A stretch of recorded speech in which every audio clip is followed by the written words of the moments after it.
This young man possessed absolutely terrifying power. With just one hand, he snapped a mammoth tusk. He also swam in lava with the fire tribe. 1,000-year-old lava flow was no different from ocean waves to him. He even saved his opponent from death. Meeting a god, he taunted them. Meeting a demon, he exterminated them. So why was Ikino's Zen struck into the Demon King hunted by the entire server? Turning back a few minutes earlier, Zen was still the last surviving player. He was facing the demon tribe's final boss. Amid countless criticisms about the absurd difficulty of the nightmare-level boss, Zen stubbornly unleashed thousands of clones hovering around the Demon King. The effort of grinding until his keyboards worn out was finally not in vain. He had created a scratch on the opponent's arm and successfully coated a drop of black blood onto his sword blade. The Demon King sneered, praising this insignificant human. He immediately switched to serious combat mode. He unleashed his ultimate skill, Echo of the Abyss, burning everything around him, locking Zen in midair. With countless jet black, thorn-covered tentacles piercing his body. I will praise you for this obstinacy like a stubborn bull. If you wish to beg for your life as a reward, I will listen. Even in a dire situation, Zen still sneered arrogantly. How pathetic. Stalling time was over. He gripped the special sword, the incarnation of the Angel King.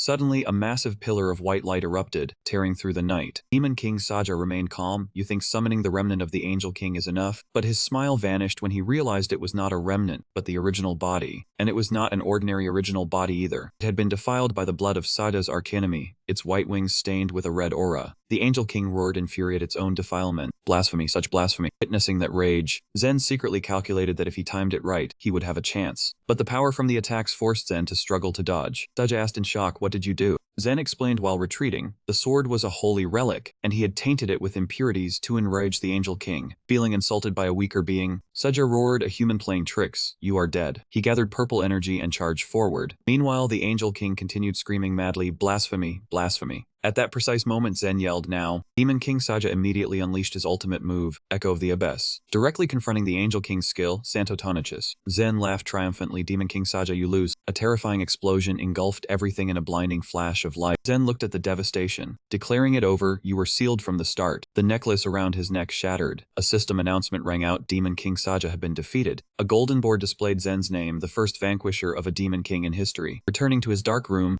Zen laughed out loud in satisfaction. The Demon King was not so formidable after all. He screamed with joy, "I am the strongest player. This is the most glorious moment of any gamer's life." Basking in the glory, Zen smugly brushed his hair. It sounded wonderful. A new notification caught his attention. There was a gift from training day. He should just send a thank you. A message from the mysterious administration appeared. Can't believe the Demon King was like that. Though he found it strange, Zen was still careless. A gift is a gift. He would be a fool to refuse. He decisively pressed confirm. A cold shiver ran down his spine when he realized something was wrong. Who was it that had heard those words, and how in the world did they hear them from that place? Zen's expression suddenly changed, his eyes trembling with fear as he realized he was no longer in the safe room. A shadowy entity with a grin full of sharp fangs suddenly appeared, growling, "Right here, Zen, let's play together." Zen could only let out a cry of terror. Instantly, strange black tentacles shot out from the computer screen. They tightly wrapped around his body, and Zen screamed in pain as a deep blue energy pulled him into a void. In front of the Demon King's castle, a chaotic scene appeared, with Lola goblins lying scattered on the ground. A mighty white tiger stepped forward, causing the goblins to tremble and curse. "Useless dumb crossbreed cat. Now that Saja is dead, it is over." The tiger immediately roared in fury. "Do not call Lord Saja's name so lightly." In the face of that terrifying threat, goblins could only leave a weak threat before fleeing. The tiger snorted coldly, "Scram and make the water clear." Gazing at the lonely castle silhouette, it mused, "Lord Saja, my one and only eternal master. From now on, I will continue to protect this castle." Just then, a staggering figure appeared in the distance. It was Zen, now extremely confused. What the hell is going on? He frantically checked his status panel, saw his character name had changed to Saja Maman, a demon race with 0 experience, and cursed with a power of 9999 that was sealed. He lamented when he saw his stats. "I start with no experience and a bunch of debuffs." He noticed the white tiger staring at him, then forced a smile and raised his hand to greet, "Yo bro, how are you?" But its reaction was beyond his expectations.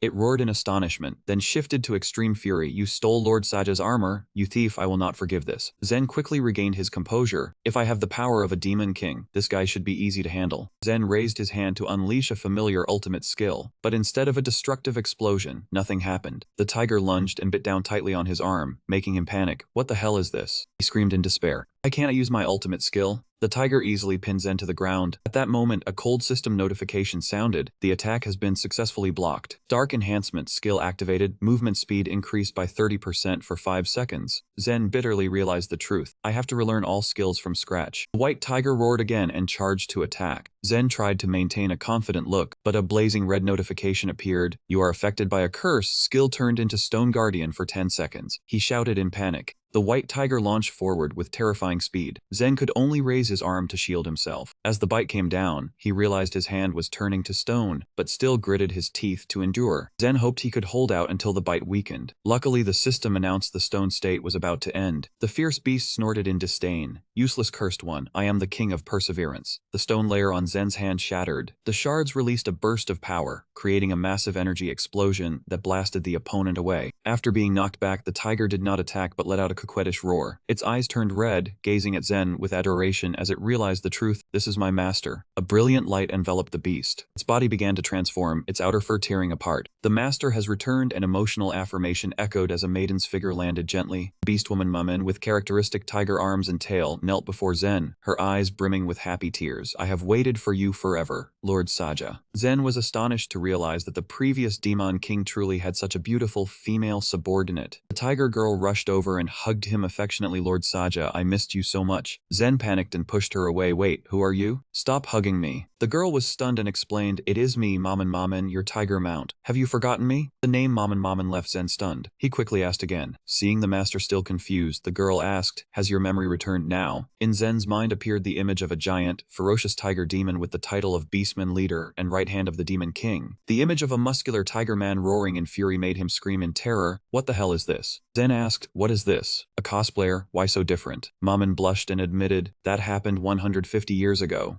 According to Maman's story, the previous master was ambushed by the angel ruler named Cat. Despite fighting courageously, he was defeated. That led to the complete slaughter of the Demon King's legion. The demon race could no longer defend themselves against the purification of the new angel ruler named Bet. This event caused a great shock as 6 out of 7 demon race leaders were forced to surrender to the angels. Only the beastmen under her command stubbornly resisted, but were eventually captured. Maman painfully recalled the moment she was cursed by Ben. The curse transformed her body, originally a fierce warrior, into a woman. Since then, the angels held the reins of the demon legion. She quietly used a branch to draw an image of the legion on the ground, filled with sorrow. Maman worriedly asked if the master had fully understood the situation. Zen nodded but inwardly criticized her drawing skills. He found it strange that the feat of defeating Saja was forgotten, and wondered why 100 years had passed since then. Suddenly, a quest panel appeared titled, The Return of the King. Requirement, you must free the Beastmen and regain the support of the Beastmen tribe leader within 2 days. Zen thought to himself, since he had to live in this world, it was best to follow the system's instructions to get the reward. But he suddenly changed his attitude with a challenging face. I refuse. He did not want to take risks without knowing the curse on him. The system immediately set the failure penalty as a blood source curse, hindering growth and causing permanent migraines, leaving Zen terrified. He intended to ignore the quest when a 40-minute countdown appeared, forcing him to bitterly admit he had no other choice. Having no other option, Zen reluctantly clicked accept and asked irritably, have you had enough fun? Reward selection panel appeared between unlocking the Demon King's power or finding a way back to the old world. Zen briefly daydreamed about a luxurious king's life, but then he suddenly snapped out of it, telling himself he still had a real life to return to. He seriously turned to ask Mamen, his former leader, if, should he want to fight side by side with her again, would she lend him her strength? Mamen joyfully exclaimed that she had been waiting for this question for a very long time. Zen excitedly decided to choose reward A. However, Mamen unexpectedly threw cold water on the idea by saying she was no longer the leader because her power had decreased after becoming a woman, and that someone named Tuk had stolen her position. Zen was so shocked his face twisted, and he screamed in despair, asking what she had just said. Mamen calmly replied that if he wanted to meet the current leader, he could do so right away. She enthusiastically asserted that if people knew Lord Saja had returned, they would surely come back. Zen asked in doubt, really? Suddenly, Mamen rushed over and hugged him tightly, blissfully savoring the feeling of being one with the master she had longed for. Not giving Zen time to collect himself, Mamen hoisted him onto her shoulder and sped off towards the Beastman base. Zen was dragged along roughly, could only scream in pain as his body was repeatedly battered along the way. Meanwhile, at the royal temple of the Celestials, a gloomy atmosphere enveloped the chaotic hall. Supreme leader of the Celestial, Benz, sat quietly by a formation chessboard. A subordinate entered to report that Saja had been resurrected. Ben curled his lips into a cryptic smile. Everything seemed to be going as planned. He ordered the other Celestials to be informed, his eyes revealing a deep malice. He told himself he must take another step to destroy Saja in utter despair, because Saja had killed the one he loved. The cold smile, Ben moved his white pawn, capturing the black piece on the board to affirm his resolve. Right then, at the Valley of Stable Dragons, a silver-haired assassin stood motionless atop the corpse of a giant dragon. A subordinate Subordinate hurried over to report to the captain of the guard. We are being pressed by the Celestials again. We need to eliminate the newly resurrected Demon King Saja. Hearing the opponent's name, the one called the captain smiled excitedly, thinking this was a chance to escape boredom. He quickly leaped down the cliff, ordering this request to be transferred to the third team of the Shadow Moon. The leader of this group was Jiro, an assassin of the Dark Moon tribe with the title Black Fruit, currently at level 32. With glowing red killing intent in his eyes, Jiro led his troops forward, declaring ruthlessly, "Kill them all." At the Kazda mountain range, the Beastman village appeared with an atmosphere of worshipping the Celestials. The villagers knelt before a giant statue, believing that only the commander Belfegor could bring them happiness. Watching from a distance, Maman wondered why Zen wouldn't just walk triumphantly into the village. Zen looked at the flag bearing the words Hunt Saja, and replied awkwardly that going in like that was a bit strange. He glanced at his mission countdown timer, which showed just over 37 minutes left, feeling deeply troubled. The losers were often forced into labor, but Zen had never seen anyone forced to change their beliefs so radically like this. He silently grew wary of the terrifying influence of the new celestial commander. Zen determined that the first thing to do was to reclaim the Beastman leader position for Maman. Zen declared firmly that her loyalty would be repaid, and she would regain her status within the tribe. Maman was moved to tears, saying she was unworthy of his promise. When asked about the current leader's location, she pointed towards the house with a red flag on its roof. She reminded them that both needed to convince that leader before entering the village. Suddenly, a shower of arrows rained down fiercely from above. Maman was struck by an arrow, but she still endured, telling her master to take care of himself first. From above, the perpetrator revealed himself with a sneer. He was Enchi, a celestial wolf tribe beastman at level 32, who despised Maman for still wagging her tail for that cowardly demon king. Enchi drew his bow arrogantly, saying they should thank Maman for bringing the target here. He roared, demanding Maman step aside so he could offer Saja's head to Lord Ben. In response, Maman directly cursed him, calling him the shame of the beastman tribe for being a slave under the Celestials. Realizing the Celestials had caught his scent, Zen quietly observed the situation. She ordered the capture of both, but Maman immediately assumed a defensive stance. She declared she would tear apart anyone who dared touch her master. Suddenly, Zen curled his lips into a confident smile, telling Maman to leave the rest to him. Zen looked at the group of beastmen with contempt, mocking them as nothing but weak little kittens and puppies. A blood-red aura, shaped like a demon, burst from behind him, causing everyone to tremble in fear. Even Enchi was shocked by the terrifying pressure from the one he had just called weak. The system announced that Zen had successfully intimidated the enemy, gaining the skill Shadow Lord Step, causing fear for 15 seconds. Zen wondered with interest about the new skill's effectiveness, and that he only needed to perform a simple stomp to activate it. With a sinister smile, he decided to test it out right away to see the pressure of a true demon king. A powerful stomp generated a surge of dark blue energy, carrying wailing souls toward the enemies. Try to endure the pressure of this demon king. The beastmen were engulfed in the terrifying power, only able to scream in pain as their souls were shaken. But as the soldiers lay prostrate from fear, a malicious red system notification appeared. The pawn, the effect has been reversed. The curse has been activated. Gen turned pale with horror, realizing disaster had struck at the most critical moment. He quickly turned and shouted at Maman to run immediately, leaving her bewildered, not understanding what was happening. The vile curse turned the threatening skill into mockery, causing the beastmen to charge at him like mad beasts.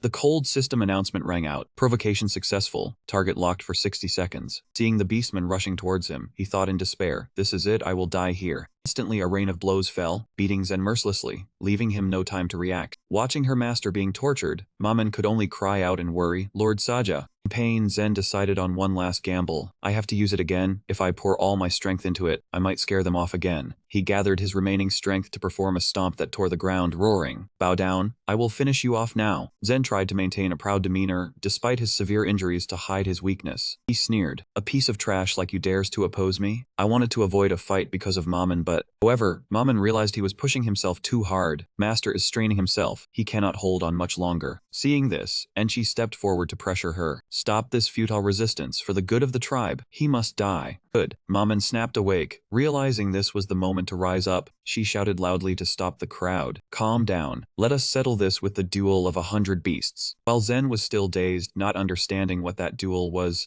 she challenged, "Are you stalling to save him? Do you think I am stupid?" As he was about to strike, an authoritative voice stopped him. "Stop. Enchi, framing the one who initiates the duel of 100,000 beasts goes against our rules. Please subscribe to the channel to support us." This appearance made Zen tiredly complain. Another new character. An old man with white hair sitting on a palanquin carried by burly beastmen spoke sternly. My men, this duel is not simple. It is a battle where you risk everything. The one who just appeared was Dawson, a high-level beastman advisor at level 35, but his power was also sealed. Faced with Mamon's reckless proposal, he asked, "Do you still wish to do it?" Zen silently realized this was the leader he needed to face. Only when a soldier pointed at the tiger girl did he realize in shock that the leader from years ago had completely changed. He covered his embarrassment. "I knew all along." Seeing the situation being mediated, Zen spoke up. "Maman is injured. If we fight, we must wait until she recovers." But Dawson rejected it. "Shut up. You were the challenger from the start." Though harsh, he still threw a vial of potion towards Zen. "Take it." Zen quickly caught it, thanking the difficult old man. He suspected the old man's motives but knew he had no other choice. He said to Maman gently, "Bear with it for a bit." Then he decisively pulled the arrow from her shoulder, causing her to cry out in pain. Looking at the fresh blood, Zen realized how terrifyingly real this world was. He knew the duel was the only way to survive. While he was bandaging her, Maman whispered, "Lord Saja, please escape while I distract them." She claimed she was a burden and was ready to sacrifice herself to protect her master. Faced with that foolish sacrifice, Zen pinched Maman's cheeks hard, deforming her face. "Do not be so stupid. I cannot leave you behind and run away." He flashed a sinister smile, confidently asserting, "Do not worry, there is no way I will lose." With the experience of the strongest gamer who had defeated every race, Zen declared he had found the beastman's weakness. Zen's confidence ignited Maman, filling her with hope. Zen silently thought she had become kinder, even if her power had diminished. Just then, Dawson slammed his step to the ground, declaring clearly, "Now, let us begin the duel of 1,000 beasts." Zen looked at the arena, telling himself he must get used to fighting as quickly as possible. The old advisor began explaining the rules. Duel of 1,000 beasts is a battle everyone organizes when a major decision is needed. The challenger must fight 3 representatives of the sea, land, and air. Zen nodded confidently, making Maman admire. Master looks so confident. He thought silently that the rules were just like in the game. The first opponent should be Shadow of the Night Wolf tribe. His calculation fell apart when old Dawson thundered, "Banda, come out. The land representative, enter the ring." Zen's face changed in shock.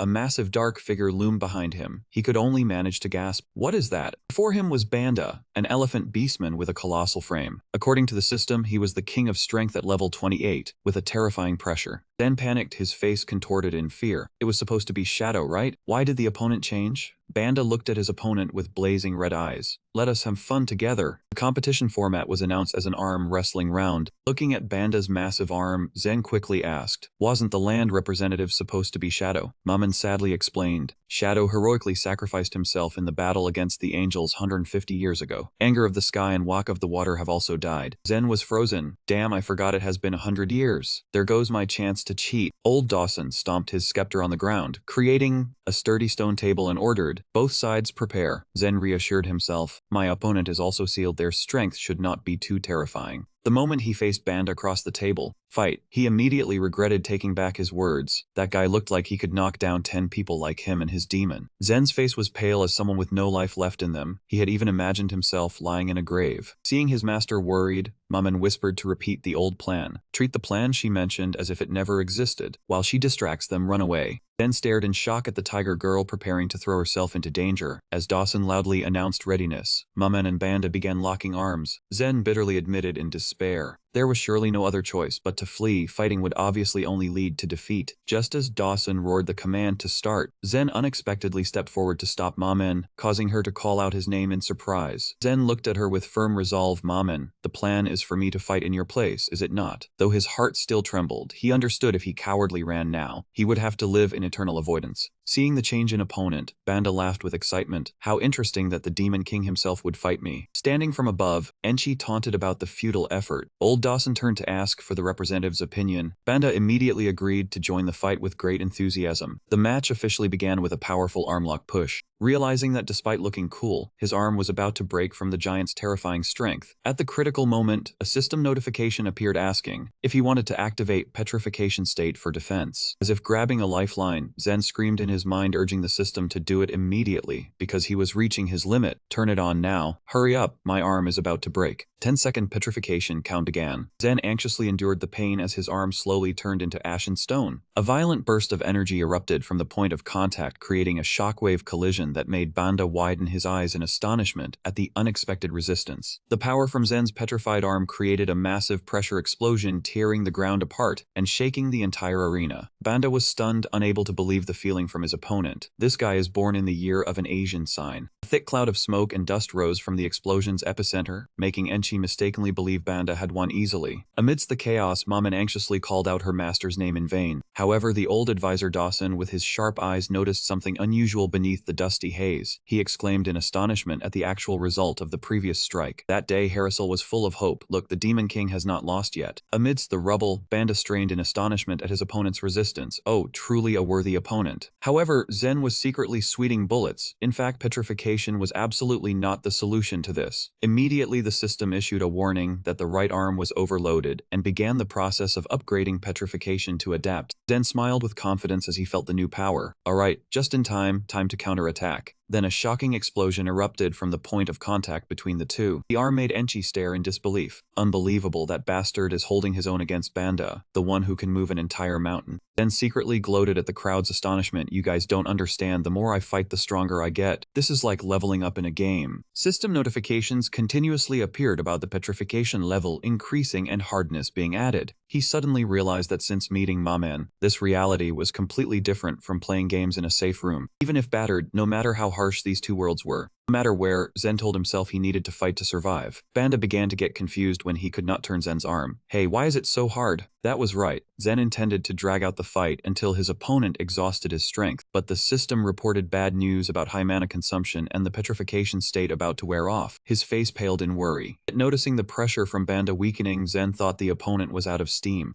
However, a pitch-black killing intent suddenly enveloped the giant, accompanied by a chilling declaration. You have successfully caught my attention. Zen cried out in horror. What the hell? Beast mode was officially activated, causing Banda's body to transform and radiate a terrifying pressure many times over. Zen was stunned to realize the opponent had unleashed the true form of the Beastman tribe. Banda, in the form of a giant mammoth, roared, shaking the entire arena. Witnessing the horrific scene, Zen could only shout in helplessness, that's cheating. Even the old advisor Dawson was shocked to admit even he did not expect Banda to possess such earth-shattering power. Standing outside, Maman was extremely worried. She yelled a warning to her master, Lord Saja. Stop for a moment. In less than a minute, he will transform back. However, Zen had now reached his limit. His arm ached as if about to shatter. Stop my ass, my arm is about to break. In that moment of life and death, did Lord Zen make the right decision? That was it. I will use that technique. Zen gathered his remaining strength and roared with authority. Descendant of the Chess clan, watch this. A blood-red energy suddenly erupted, creating massive magic circles surrounding the mammoth guy. The pressure from this new technique was so terrifying it seemed to compress the surrounding space. Despite the difference in size, Zen charged straight at his opponent, creating a shocking collision that tore the ground apart. The power from the energy explosion was so devastating it blew away the crowd of watching spectators. Old Dawson and Maman could only raise their arms to shield themselves from the defensive wind. Amidst the thick smoke and dust were eyes. The blazing red of Zen facing off directly against the murderous eyes of Banda. A massive pillar of light shot straight up into the sky from the battle's epicenter, signaling that the final decisive blow had been unleashed. When the dust settled, the giant Banda was now completely exhausted, staggering to his knees and letting out a bitter admission. I surrender. Old Dawson immediately clearly announced the result to the entire tribe. The winner is Saja. Zen stood still in the arena, breathing heavily. He still could not believe his victory. I really won. While the beastmen began shouting excitedly for the next battle, we will defeat him in the next round. Maman had already joyfully run to her master. Banda quietly accepted defeat, leaving those who had scorned the new Demon King in shock. Witnessing the Demon King's unexpected victory, the old advisor Dawson pondered deeply. The beastman tribe had submitted to the angels, but their loyalty was only forced. He wondered if Saja's revival was the key to breaking the current chains. Meanwhile, although Zen won the fight, he found himself in a bittersweet situation as his entire body was completely petrified and unable to move.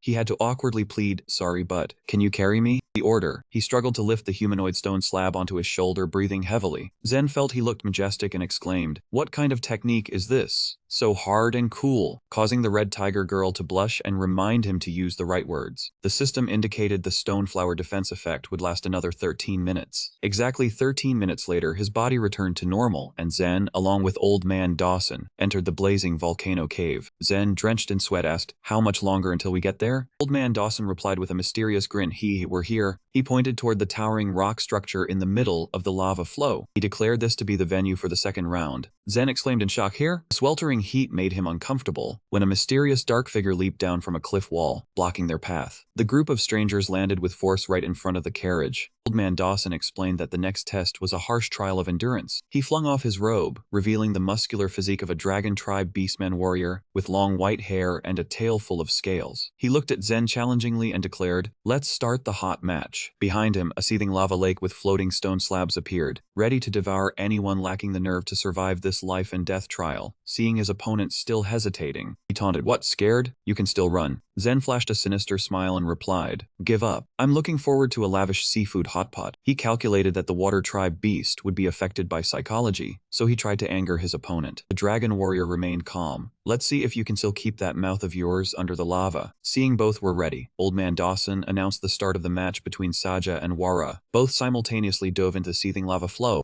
Jumps created massive pillars of fire and bubbles, causing the crowd on the shore to be terrified and stunned. Amidst the molten lava flood, the warrior Wara stood up powerfully, as if the scorching heat could not trouble him. The beastman crowd roared, chanting the name Wara. Meanwhile, Mummin stood on the shore, her heart burning with worry because Saja had not yet surfaced. Wara sneered, thinking that unbearable pain had made him cry, causing the opponent to be unable to speak. Perhaps his whole body had melted from the heat. A sudden kick erupted from beneath the lava, making the water warrior's eyes widen in shock. Surprise swept over the arena as Zen calmly rose to the surface with a refreshed expression. He enjoyed the lava as if soaking in a hot spring, causing Mummin to joyfully shout her master's name. In contrast, Wara began to tremble, unable to believe his eyes. Zen dove deep into the lava, creating powerful impacts. Wara frantically searched for his opponent in vain, wondering where he had disappeared to. Zen secretly concluded the fatal weakness of the water tribe beast was their tail. While Wara feared an attack from below, Zen had quietly closed in from behind, burst up, grabbed his opponent tightly, and roared, "Die here!" He lifted Wara into the air, causing the opponent's horror. He revealed that he knew the water tribe couldn't maintain their state in the lava for too long. Wara panicked and screamed, asking Zen what he had done, because the water beast tribe had to undergo harsh training to endure this temperature. Zen curled his lips mysteriously. "Want to know why? I don't like to talk." Die of anger. The system warned of high temperature, but the curse, Song of Lamentation of Snow, activated, nullifying the lava's effects. Seizing the opportunity, Zen burst up from the lava, leaving a bewildered Wara behind. Despite being at a disadvantage, Wara gritted his teeth stubbornly. The Beastman tribe is not easily defeated. For the sake of the tribe, I cannot lose. He decided to use the Acceleration Stone, a treasure of the water tribe that resists the extreme temperature of the lava. The battle within the volcano was still intense. Above, Jiro's assassin squad received a report. Jiro coldly inquired about Saja's location. His subordinate replied the target was in the lava tunnel for a duel. Jiro smiled calculatingly. "Excellent, a once-in-a-lifetime opportunity." He walked right into death's door. All that's left is to deliver the finishing blow. Without delay, Jiro performed the secret technique, Jingen no Jutsu. He released sharp stakes that pinned into the ground, forming a dark formation surrounding a pitch-black energy sphere. The subordinate realized in horror that this was a legendary technique capable of burning everything to ash. Jiro decisively commanded, "Explode, send you bastards to the alchemy furnace with Sun Wukong." A terrifying explosion erupted, releasing blazing red energy beams. The subordinate questioned whether the mission was to kill the newly resurrected demon lord. Jiro looked into the distance with sharp eyes, correcting the lord's true intention. He declared the actual order was to wipe out everyone connected to Marvel. The Beastman tribe settlement, the atmosphere was still peaceful, with children playing. They chased each other, demanding their toys back amid cheerful laughter. A pregnant angel tribe woman with white wings sat quietly, rubbing her belly. She lovingly chose names for her unborn child, waiting for her husband to return and ask his opinion. But that peace was only the beginning of a brutal storm. At the center of the village, the giant angel statue, once a symbol of protection, suddenly wept long streaks of blood tears down its face. It signaled a horrifying tragedy about to descend. The second round of the beast arena was still ongoing. Jenner smiled smugly at his opponent, but within he was worried, as he needed to end the match quickly to meet the mission deadline. He noticed the temperature rising abnormally, wondering if the redstone had already lost its effect. Zen spoke up, "If you surrender, we can end this match here." Watching from the shore, Enchi muttered resentfully, "That man won't be so arrogant when he fights me." Zen suddenly froze when he saw violent bubbles rising from the bottom of the lake. The system flashed a red alert about the rising ambient temperature. Zen asked in confusion what this meant. Wara suddenly collapsed. Zen shouted in panic, "Hey Wara, what is wrong?" In a weak breath, Wara warned, "This temperature means the volcano is about to erupt." Zen's face turned pale with horror. "Really?" Without hesitation, he lunged to grab the sinking Wara, roaring to the crowd, "The volcano is about to erupt." Old Man Dawson and the beastmen were stunned, unable to believe it. Did he just say the volcano is erupting? At that moment, a giant column of fire erupted from the cave with terrifying force. "We are too late, it has already begun." Outside, Mount Kazda shook violently with earth-shattering explosions. Amidst the thick smoke, dust, and red fire spewing from the cave entrance, a giant eagle suddenly appeared. It shot out just before a horrific blast sealed the entrance. Everyone on the bird's back breathed a sigh of relief for barely escaping with their lives. Thanks to Saja and Enchi, the group had a narrow escape. Looking towards the base, Maman was horrified. But what about the other beastmen? Zen was about to question this, but they all fell silent as they looked down from above. A horrifying scene unfolded before their eyes. The village was drowning in a sea of red flames.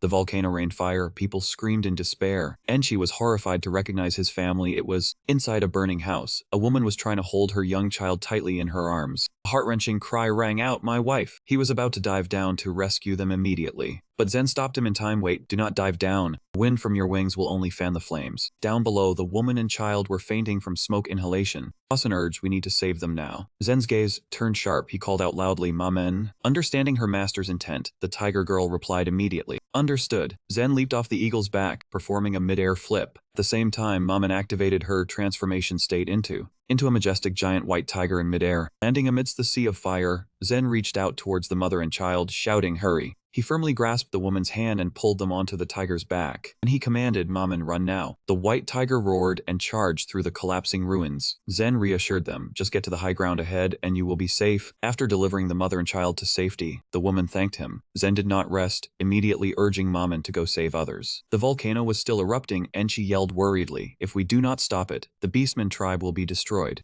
On the white tiger's back, Zen recalled that Mount Kakaro only erupted every 1500 years. This time it should have been. He suspected his own appearance had caused the disaster early. Looking at the clock with 29 minutes left, he decisively ordered, "I will handle the volcano. Mamen, take care of everyone." Old man Dawson, being carried on someone's back, heard this and asked in astonishment, "What are you planning to do?" Zen glanced back with a determined look. "I will find a way after all. I am the Demon King." Seeing his master rush into danger, Wara asked for permission to lend a hand. On the cliff, the assassin Jiro coldly watched the chaos. "Burn on, soon our mission will be complete." A subordinate reported, "The exit has been blocked. They have no way out." Jiro was satisfied. Even if the Demon King runs, he is just a rat in a sack. He stood confidently watching the panicked villagers, believing the trap was perfect. Suddenly, a soldier shouted, "Captain, I have found the Demon King." Jiro eagerly asked which direction he was fleeing, but the subordinate hesitated in confusion. It would be better for you to see for yourself." "There." The soldier pointed in horror towards Zenith, charging straight up the erupting volcano's peak. On Wara's back, Zen charged powerfully through the scorching lava flow, getting closer to the heart of the disaster. Wara yelled nervously, "This is the closest I can take you to the crater. It is too hot above." Zen replied calmly, "This is far enough. Leave the rest to me." Before Wara's stunned gaze, he leaped off its back and declared loudly, "I will extinguish this flame with my own hands." Wara was astonished to see the Demon King charge into the most dangerous place. He inwardly marveled that this king was completely different from the image he had imagined. Just as Zen's body entered the extreme temperature zone, the system continuously notified that the skill Tuyet Dirao had leveled up to adapt. Zen realized the harsher the environment, the more his power increased. He decided to remove all his clothes mid-air to maximize contact area with the magma, forcing the curse to unleash its ultimate power. He braced himself, challenging the curse to become stronger in this sea of fire. Instantly, the skill reached a new level, its duration extending significantly. The goal was to surpass all limits of endurance. Zen officially received a new skill named Absolute Frost. A bone-chilling cold current from his body began to freeze everything with the volcano's core. Jenner flashed a triumphant smile. Finally, the time had come. "Volcano, this bet is as good as won." A massive ice explosion erupted with immense force. It directly confronted and suppressed the magma's heat, halting the eruption. Meanwhile, at the village, Mamen in her white tiger form was leading the evacuation. She shouted urgently for everyone to prioritize getting the children to safety. A beastman panickedly reported the fire was growing stronger. Enchi, flying high above, suspected the new demon lord had fled. Mamen immediately roared in rebuttal, "He is not that kind of person." The mission countdown timer displayed a daunting 25 minutes. Enchi coldly reminded her she trusted him too much. Could one person really stop this eruption? Despite the doubt, Mamen remained resolute in her faith in her master. "Lord Saja will surely find a way." She recalled the moments of his victories in battles. She asserted that Lord Saja had the ability to perform miracles. Enchi watched in silence, but suddenly changed expression upon sensing something abnormal. He turned his gaze toward the volcano and exclaimed. A shout rang out full of astonishment. From the mountain peak, brilliant blue beams shot straight into the sky, tearing through the night. A shocking announcement appeared. The eruption had stopped. The sight of the mountain sitting still left everyone stunned. Mamen joyfully called out Saja's name. He had successfully stopped the eruption. In contrast, Jiro's assassins were utterly shocked. One nervous underling asked Giro, if he fails, what will become of our tribe? Jiro calmly peeled an apple with a knife and reassured him. Don't worry. He revealed a special curse had been placed within the embers. It had only reached 10% of its power. His eyes glowed red. The fun was just beginning. In the distance, Enchi was still in disbelief. He couldn't believe the demon lord had actually stopped the eruption. But he immediately sensed another terrible threat approaching. Suddenly, a loud explosion shook the ground, and thick black fumes billowed from the mountain. Everyone panicked, shouting that the mountain was about to collapse. Run now. Amin and the beastmen were bewildered, not understanding what was happening. A sinister black smoke rushed at them at terrifying speed. Sensing the danger, Hey-Rat shouted a warning and then lunged forward to shield her comrades. Pitch black rock, covered in purple energy, suddenly struck her. Maman roared in pain as the dark force enveloped her. Witnessing this, a beastman screamed. Hey-Rat writhed in agony, struggling to get up and yelling not to come near. Maman noticed the abnormality of the black fire. This dark flame was both evil and strange. She painfully realized it could not be extinguished. It was scorching her soul. Some was horrified by the terrible truth. Hiro watched coldly. These were cursed seeds. Resentment was the true source of power. He knew nothing accumulated resentment better than deaths disguised as accidents. He knew well that every 1,000 years, the Karo eruption would turn everything within a 400-kilometer radius into a sea of fire. The resentment accumulated from tonight and over the past 1,000 years should have been enough to awaken the cursed seeds. Yet Jiro could not understand how Seija managed to stop that eruption. At the scene, a monkey beastman was in despair seeing the group surrounded by resentful embers. He bitterly accepted the end. At that moment, Maman appeared in the midst of the hellish circle and scolded him directly, complaining already about this measly level of fire. Despite her body being burned by the purple energy, she strode forward proudly, astonishing that beastman. Maman declared with determination, I will get everyone out of here. She used her power to shatter the burning logs. That despicable person said she would collapse and die before she could do anything, as the distance to the forest edge was over 100 meters. But Maman was steadfast. I will never know until I try. If I fall, I will simply get back up. So even if I fall 100 times, I will rise 100 times. No matter where I fall, I will rise again because I will save everyone. Maman roared with unwavering determination, asserting that she was not a beastman who could be stopped by ordinary fires. She poured all her strength into destroying the last obstacles to protect her comrades. Witnessing her iron will, a commanding lion beastman suddenly appeared and spoke. Instantly, a multitude of beastmen warriors stood up in unison. The resentful fire no longer intimidated them. Instead, fueling their fighting spirit, they shouted in unison, Maman, Chief, we will help you. We also have the pride of the beastman race. Maman smiled proudly. That is the reason we exist. He knew Lord Saja was fighting wholeheartedly for their peace. The entire beastman army roared, pouring all their strength into the battle for survival. It was time to stand shoulder to shoulder. At that moment, at the very heart of the mountain, Zen was struggling in the scorching flow of lava.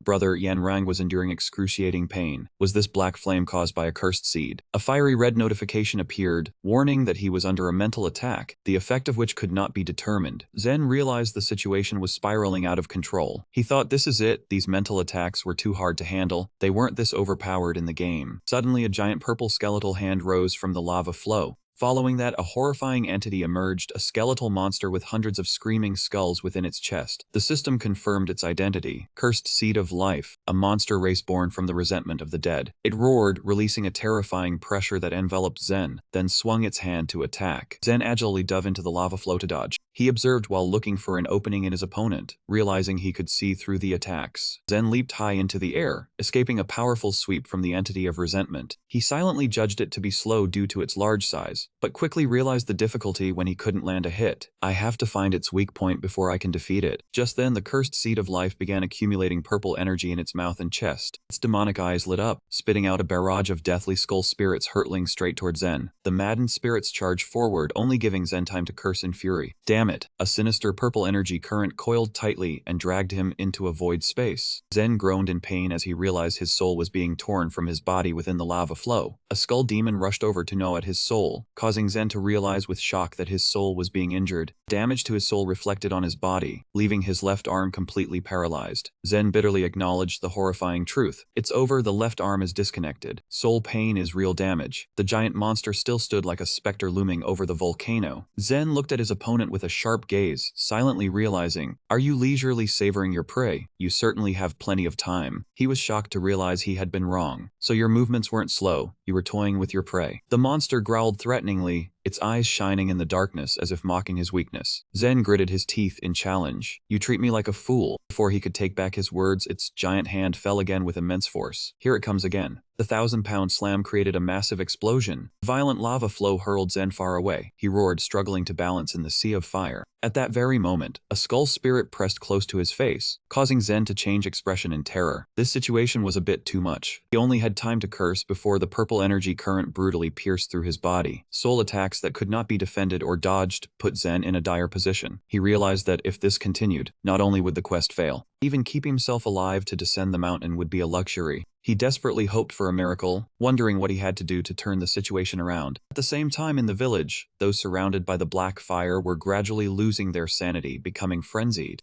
She panicked, urging everyone to run quickly as he witnessed the tragedy before his eyes. Maman was straining to resist the power of the curses. She screamed in pain, telling everyone to leave this place before he had completely lost her senses due to the terrifying power of the resentment. Watching from afar, Jiro understood that the more resentment was absorbed, the more strongly one's consciousness was eroded. In the end, the victim would become a puppet of resentment, harming even their dearest loved ones. However, Maman stubbornly declared that the Beastman tribe would never submit to this resentment. The other Beastman warriors, though severely wounded and strongly affected, still held firm to their will. They were determined not to let themselves be swallowed by the darkness. Shadowy tentacles from the volcano stretched out like demon hands, sowing terror and separating families amidst desperate cries for help. The dark energy current burst violently from the volcano's peak, enveloping everything, making the tragedy worse than ever. Amidst the lava flow, Zen was horrified to realize that Maman's soul was being pulled by a dark power current. He screamed in terror. Maman's soul! The cursed entity was madly absorbing her soul into its sorrowful skeletal body. Zen watched the scene in agony. She was being sucked into the cursed entity. The monster roared incessantly. It devoured souls to grow ever larger and more powerful. Zen noticed a colossal energy current concentrating at its core. The energy core was becoming exposed. Zen suppressed the pain and told himself with determination, "Alright, this could be our chance." Meanwhile, at the forest's edge, Maman had completely fainted in her comrade's arms. Dawson watched the demon lord's loyal subordinate with anguish, realizing the desperate situation. Maman might be beyond saving. He understood that if they couldn't reclaim her soul and defeat the entity, the entire Beastman tribe would perish. Suddenly, a blazing red pillar of light erupted from the volcano, making Dawson exclaim in astonishment, "What is that? Don't tell me it's upgrading again." The old advisor couldn't believe his eyes. Could the monster's new form be the cursed entity? A fiery red notification rang out, warning that the entity had absorbed the demon lord's soul and was evolving into a greater entity. Dawson was completely shattered by this horrifying transformation. Good, let it evolve further. This is the endgame now. Watching from a distance through binoculars, the assassin Jiro was also surprised by the unexpected outcome. He laughed smugly, believing no one could stop the destruction. The demon lord, the Beastman tribe, all would perish. Suddenly, Jiro's subordinate shouted a report, saying there was something inside the cursed entity's body. Jiro and Dawson both changed expression in shock. What? That is the demon lord.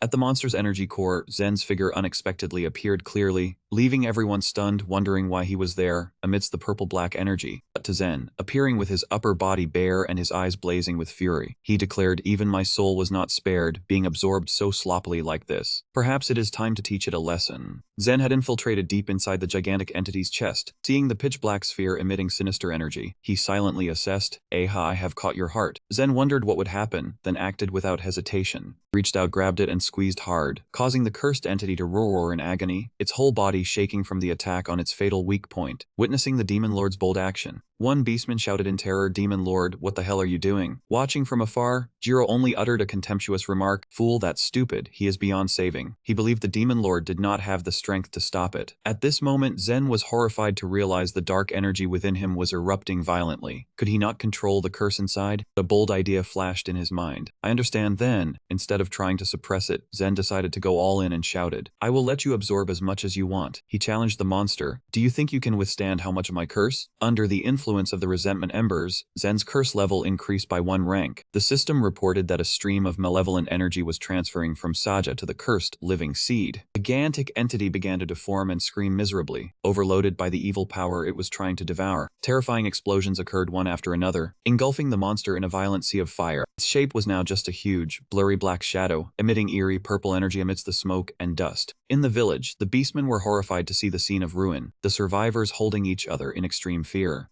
Jiro observed from the cliff, secretly judging that if his tribe had not obeyed Lord Ben's orders, they would probably have shared the same fate of destruction. Seeing the situation settled, Jiro ordered a retreat. "Let us go. My part of the script is over. The Seed of Chaos will complete the command for me." But a jarring impact from the direction of the monster made him stop. Jiro stared in shock at the massive energy stream, while his subordinates trembled before an unprecedented, terrifying killing intent. Jiro immediately sensed something was wrong. This was not the killing intent of the cursed seed. He asked in shock, "So who the hell is emitting aura now?" At that moment, the system reported the cursed living seed had absorbed the entire curse from Saja, but because its level was too low, it could not control this enormous power. An adverse effect forced the host and the absorber to separate. A crimson entity with absolute authority suddenly emerged from inside the monster, activating the curse of the breath of the giant line. That was Aconcor, the founder of the giant line. Jiro could not believe his eyes. A dragon crawled out from inside the cursed seed. A raging giant line charged into attack, but Jiro realized it was only a remnant of consciousness rising up. It continuously unleashed thunderous slaps, pinning the dark entity to the ground and clawing at it ruthlessly. The cursed seed was completely overwhelmed, roaring in pain while deep system command codes appeared on its body. From its mouth, black energy erupted, signaling a new transformation. A curse called the Contempt of Wisdom was activated. From a stream of mystical blue light, a gigantic entity with digital outlines appeared. It was Signator, the founder of the Wisdom line. The cursed seed was now truly pathetic. It was struck by huge boulders falling from the sky, struggling in vain to escape the punishment of the ancestors. The relentless attacks gave the resentful entity no time to rest. Immediately after, the curse of the Fury of the Deep Sea erupted. Summoning Titan, the founder of the Deep Sea line, with massive tentacles covered in sharp spines, the skeletal monster now had to face three of the greatest ancestors, outmatched in weight class and being ganged up on. The sight of three gigantic entities besieging the cursed living seed created a horrifying scene that enveloped the forest. The beastmen below watched the battle in shock. One realized the sinister scheme. It planned to steal our souls to summon more teammates. That is such a cheap trick. The situation was critical as the monster swung its enormous tail, sweeping away everything in its path. At that moment, the curse of the war cry of the Beast King was activated. A massive white tiger carrying the demon lord Saja on its back shot forward, tearing through the night. The Seed of Chaos roared in pain as it was cornered. Immediately, Maman in her white tiger form charged in, biting and tearing at the resentful entity with ferocity. Under the full moon, the demon lord's figure appeared majestically on the tiger's back. He said softly, "Sorry to have kept you waiting." The beastmen below cheered joyfully, shouting the names of the demon lord and Maman as they saw their savior return. Facing the fading entity, Saja coldly taunted, "You have shrunk already. Did I not tell you? There is no way you can deal with me." One of Jiro's subordinates wondered in shock if this was the demon lord's true power, to be able to defeat the Seed of Chaos. Jiro, with sharp eyes, asserted what Saja did was not merely defeating it. Pressed by his subordinate on the true meaning, he silently watched the battle with a tense expression. Jiro realized a shocking truth. Wait, is the demon lord the one hosting this match? At that moment, the system displayed a notification explaining the harmony state of the curse, a miraculous phenomenon born from the influence of an extremely powerful soul. Gila roared, and then shot away while the ancestral entities of the tribes simultaneously unleashed devastating strikes according to the king's will. Saja stood majestically on the tiger's back, waving his hand with a decisive order. "Let's go." Jiro silently analyzed that the Seed of Chaos was an entity of resentment, but its power was still far inferior to the Min King. He realized that Saja had cunningly deceived the consciousness of the founders, making them mistakenly believe that the Seed of Chaos itself was the enemy that needed to be destroyed. Blazing red dragon Aconcor gathered a massive energy sphere before its mouth, and then launched it straight at the opponent. The resentment entity was split into many pieces, scattering like ants from a broken nest. In the first battle, the red dragon Aconcor exerted its full strength, unleashing a flaming energy beam that incinerated everything in its path. The cursed seed was pushed back and had to endure severe damage under the terrifying pressure of the attack. It weaved through the sea of fire but had no time to do anything. 4 strange green cubes suddenly appeared, surrounding it. The vicious monster stared at the massive digital prison cage forming, sealing off every escape route. Directly above, Aconcor continued to unleash the ultimate skill, Dragonfire Cannon. A single roar, then a pillar of blazing red energy shot straight down at the captive target. The colossal impact forced the resentment entity to its knees, but the punishment was not over yet. From the walls of the wind cage, a barrage of sharp, bright blue arrows from the skill Windblade Imprisonment fired out in succession. The cursed seed was pierced by wind blades from all directions. It screamed in agony as it was hit by a full combo. Amidst the chaos, Signator, the founder of the Wisdom Tribe, still stood majestically with an aura of blue light. Right behind him, the Titan water monster also revealed itself, its colossal tentacles covering the sky. With the wonderful ultimate skill, Meteor Annihilation, Gigantic pillar of dark purple energy erupted from beneath the earth, engulfing the resentment entity in a destructive explosion. The strike from meteor annihilation created a giant purple energy pillar, completely devouring the resentment entity. The monster howled in pain as its skeletal body dissolved under the terrifying heat. A tremendous explosion erupted, blasting everyone away. Every trace of darkness was left with only lingering souls escaping from the remnants of white bones. As the dust settled, the figures of the ancestors gradually faded into nothingness. Witnessing this, the assassin Jiro silently concluded that the ancestors had disappeared. The Demon King controlled their powerful consciousness. That man was no pushover. However, one of his subordinates noticed a flaw. That also meant he had no other way to attack. Could it be that the Demon Lord's power was not that great? Jiro smirked in agreement. Exactly. If we seal the ability to control the ancestors, we will have the upper hand. He confidently declared, I have just found a way to finish him off. At the foot of the mountain, Maman cheered joyfully. Excellent, just as expected from Lord Saja. But contrary to that excitement, Saja appeared weary and anxious. It is too early to rejoice, Maman asked in confusion. What do you mean? Saja gazed thoughtfully at the pile of ashes. The biggest problem has not been resolved yet. Suddenly, the ground shook violently, startling the beastmen. This earthquake is...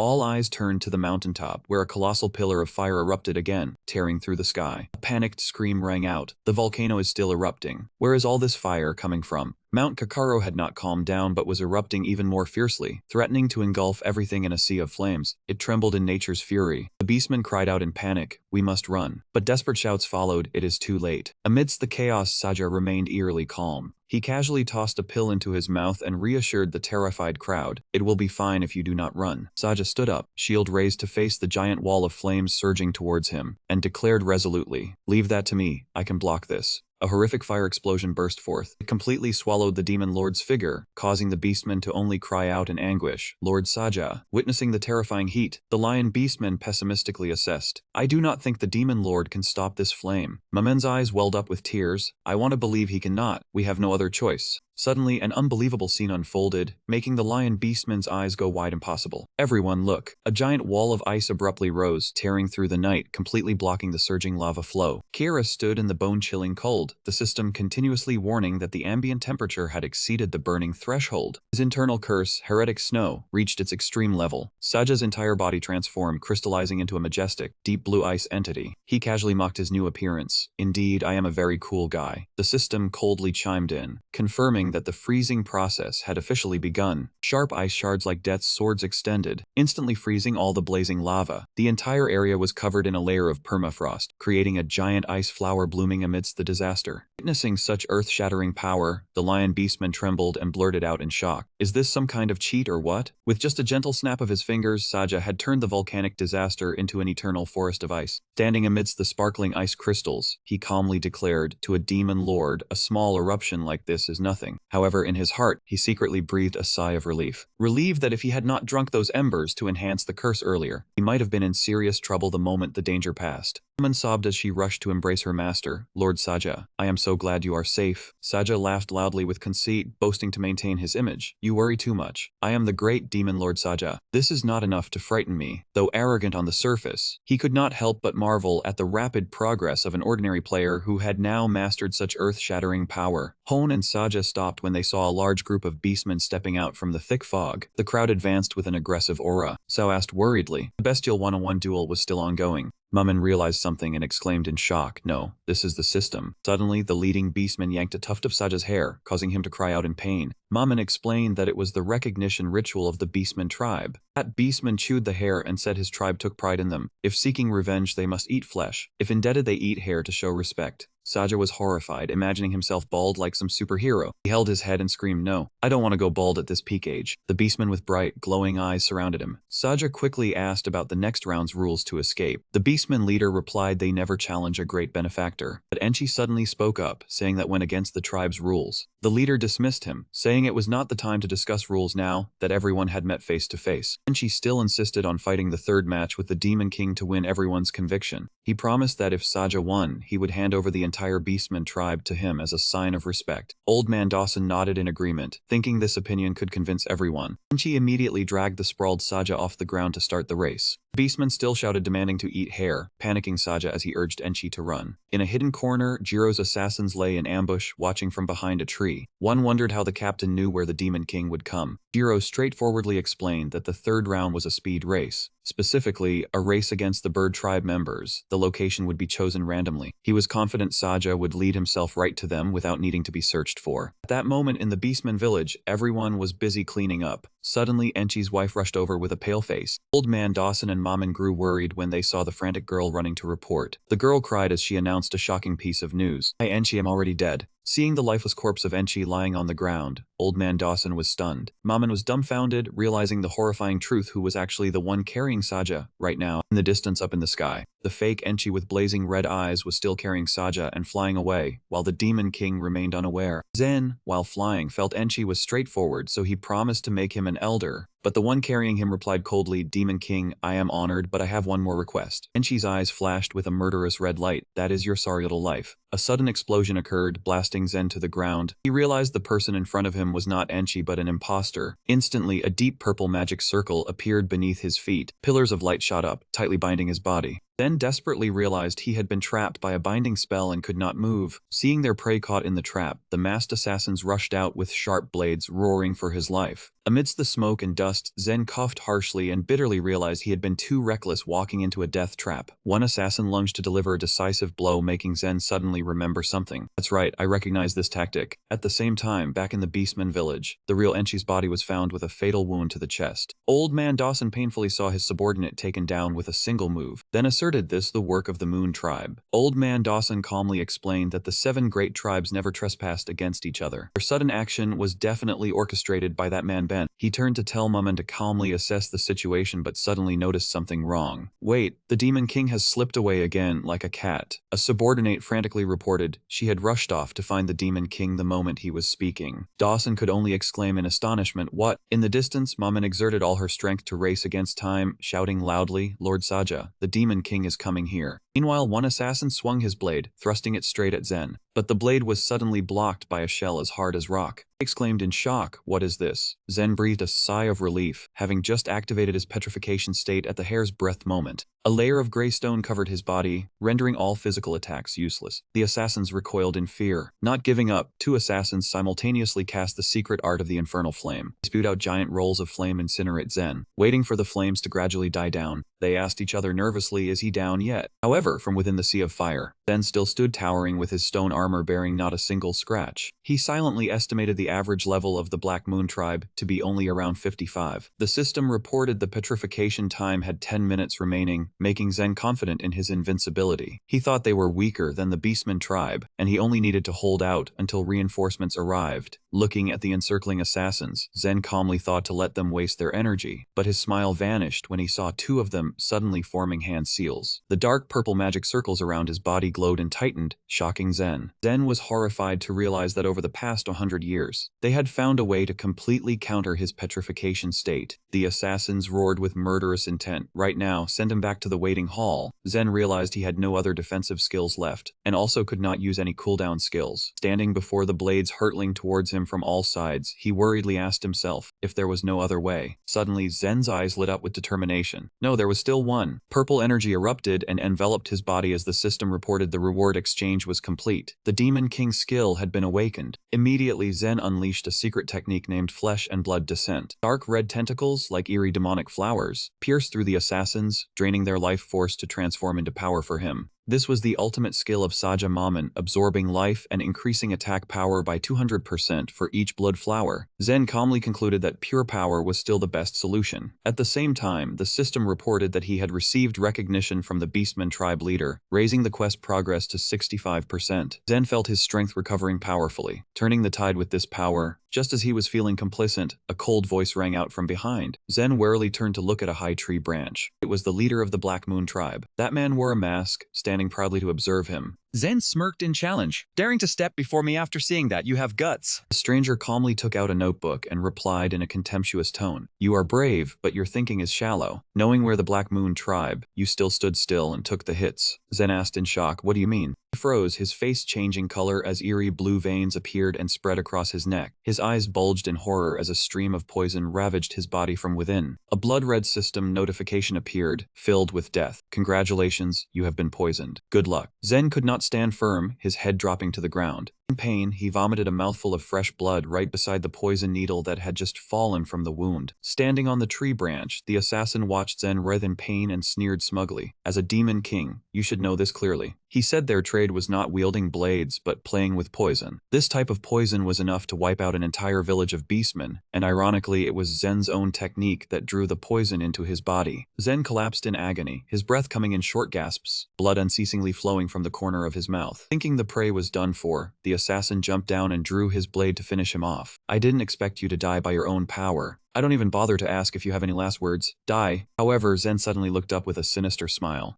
Who said I was poisoned? Immediately, a system notification appeared. Due to the large amount of toxins in the body, the recovery skill Blood Moon Art has been activated. Zen inwardly triumphed, having developed poison resistance in time, allowing him to recover 3% health per second. The assassin exclaimed in shock. Impossible, the poison has no effect. He immediately launched a volley of shurikens towards opponent, but Zen only coldly pointed his finger at him and yelled loudly, You are truly pathetic. The dark red tentacles of the flesh and blood descent technique immediately extended outward. He easily deflected all incoming attacks and shot straight towards the assassin. Realizing the tables had turned, the assassin grit his teeth in worry. Damn it, this candy is too fragrant. It has gone bad. Time to retreat. Quickly leaped up to a tree branch to escape. He bitterly admitted he could not finish off the Demon King at this moment. Zen roared with determination. I will not let you escape so easily. We'll use flesh and blood once more. However, a sudden blood-red system notification appeared. Due to the effect of a curse, maximum energy is limited. Demon King skills can only be used 3 times per day. Zen's face darkened in despair. He clutched his head and screamed. Why does this always happen at the most crucial moment? Seeing the Demon King's attack suddenly stop, the assassin was suspicious. Is his skill level only that? Or has he exhausted his strength? He decided not to miss this golden opportunity, and this was the perfect moment to strike. A series of sharp shurikens were launched, aiming directly at Zen's position. He nimbly dodged and confidently challenged. However, the assassin's speed far exceeded Zen's calculations. He suddenly closed in right behind Zen, causing him only to gasp in surprise.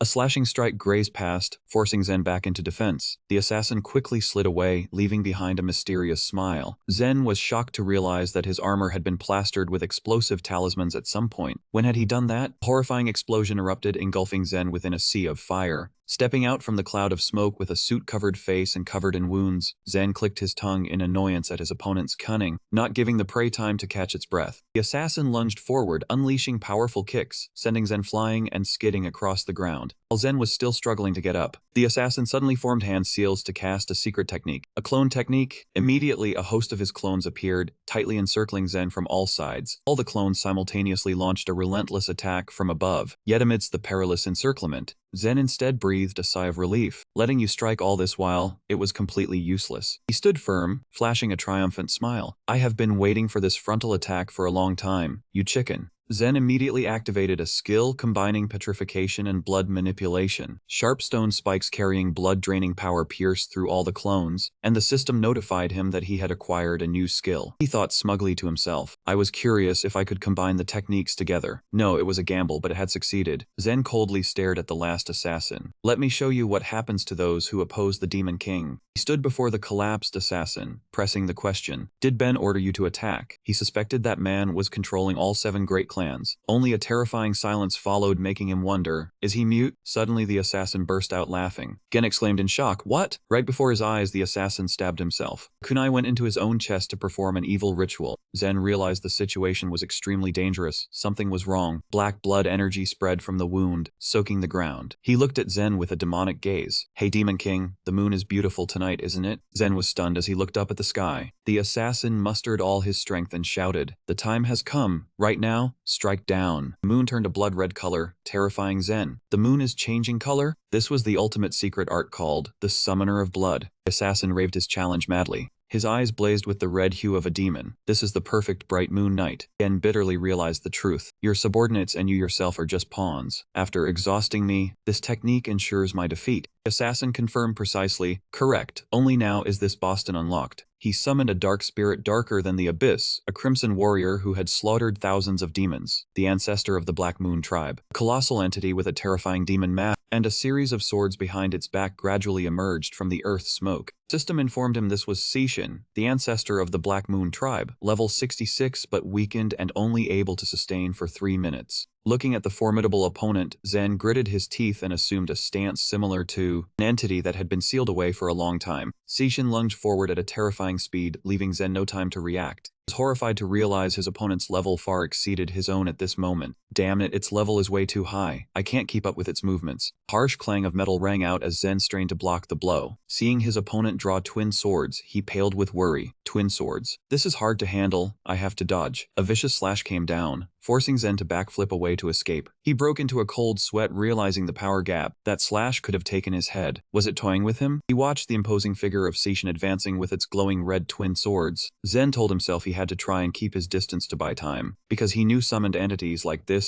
surely had a time limit for their existence. He immediately dashed into the deep forest to find cover, hoping the dense terrain would help. With more obstacles, it would be harder for him to be detected, but Seishin flattened a vast area of the forest in an instant with a single slash. Then stared in shock at the tree stumps cleanly cut right in front of him. Before my eyes, the trees were... What kind of monstrous power is this? The system notified him that he had successfully dodged the area attack and acquired a new skill, Wheel of Fortune. Due to the Demon King's curse, it transformed into Wheel of Destruction. Instead of reducing attack, it increased accuracy instead, 50%, and the effect of the hit increased by 30%. Seishin appeared right behind him amidst the forest's wreckage, witnessing being toyed with like a cat and mouse. Zen gritted his teeth in fury. So you want me to keep running just for your amusement? He declared in a hollow voice. Even as the Demon King, I am being underestimated far too much. Zen challenged. Don't even dream of that rusty sword touching a single hair of mine. In response to the provocation, Seishin's eyes blazed with killing intent. He slowly drew a third sword from the ring. Zen stared straight at his opponent with determined eyes and shouted, "Come on then, I'll give you a head start." Seishin began to release the true power of an ancestor-level NPC right within his own domain. Zen realized this was Seishin's moon painting domain, where the red moonlight controlled gravity and attraction. The system notified that all of Seishin's stats were skyrocketing. Attack 300%, speed 200%, along with magic and physical resistance. Overwhelming plus lifesteal and a 50% damage increase per hit. The domain's power greatly increased the enemy's gravity, hindering movement. Meanwhile, Seishin's own gravity decreased, increasing his attack speed. Even the small insect was being crushed down by this invisible pressure. Zen slowly admitted that this was a truly troublesome opponent. Seishin swung his giant sword down with a thunderous blow, but Zen was fast enough. He quickly observed and dodged in time, judging that blow could not reach him. Seishin continuously closed in with terrifying speed. His blade shattered the massive boulders right next to Z's position. He told himself that with his current state, he could not defeat such a powerful entity. Zen suddenly realized he still had a curse that could counter the ancestral power, based on past experience. It seemed the curse did not affect him. A glimmer of hope flashed, making Zen believe there was still a chance. Instantly, the system notified him that the inverse moon domain curse had activated, nullifying Seishin's moon calamity domain. Zen's face turned cold and decisive. He declared that the main match had just begun, tightening his fists, ready to counterattack as Seishin charged. Zen believed that by combining inverse moon domain with the Wheel of Destruction, he could definitely match the opponent's speed. Seishin unleashed a powerful slash, but Zen calmly used his arm to stop the blade in an instant. Zen told himself he just needed to endure until the opponent's summoning time ended to win. But Seishin was an ancestral-level entity. He attacked furiously, not giving him any chance to stall for time.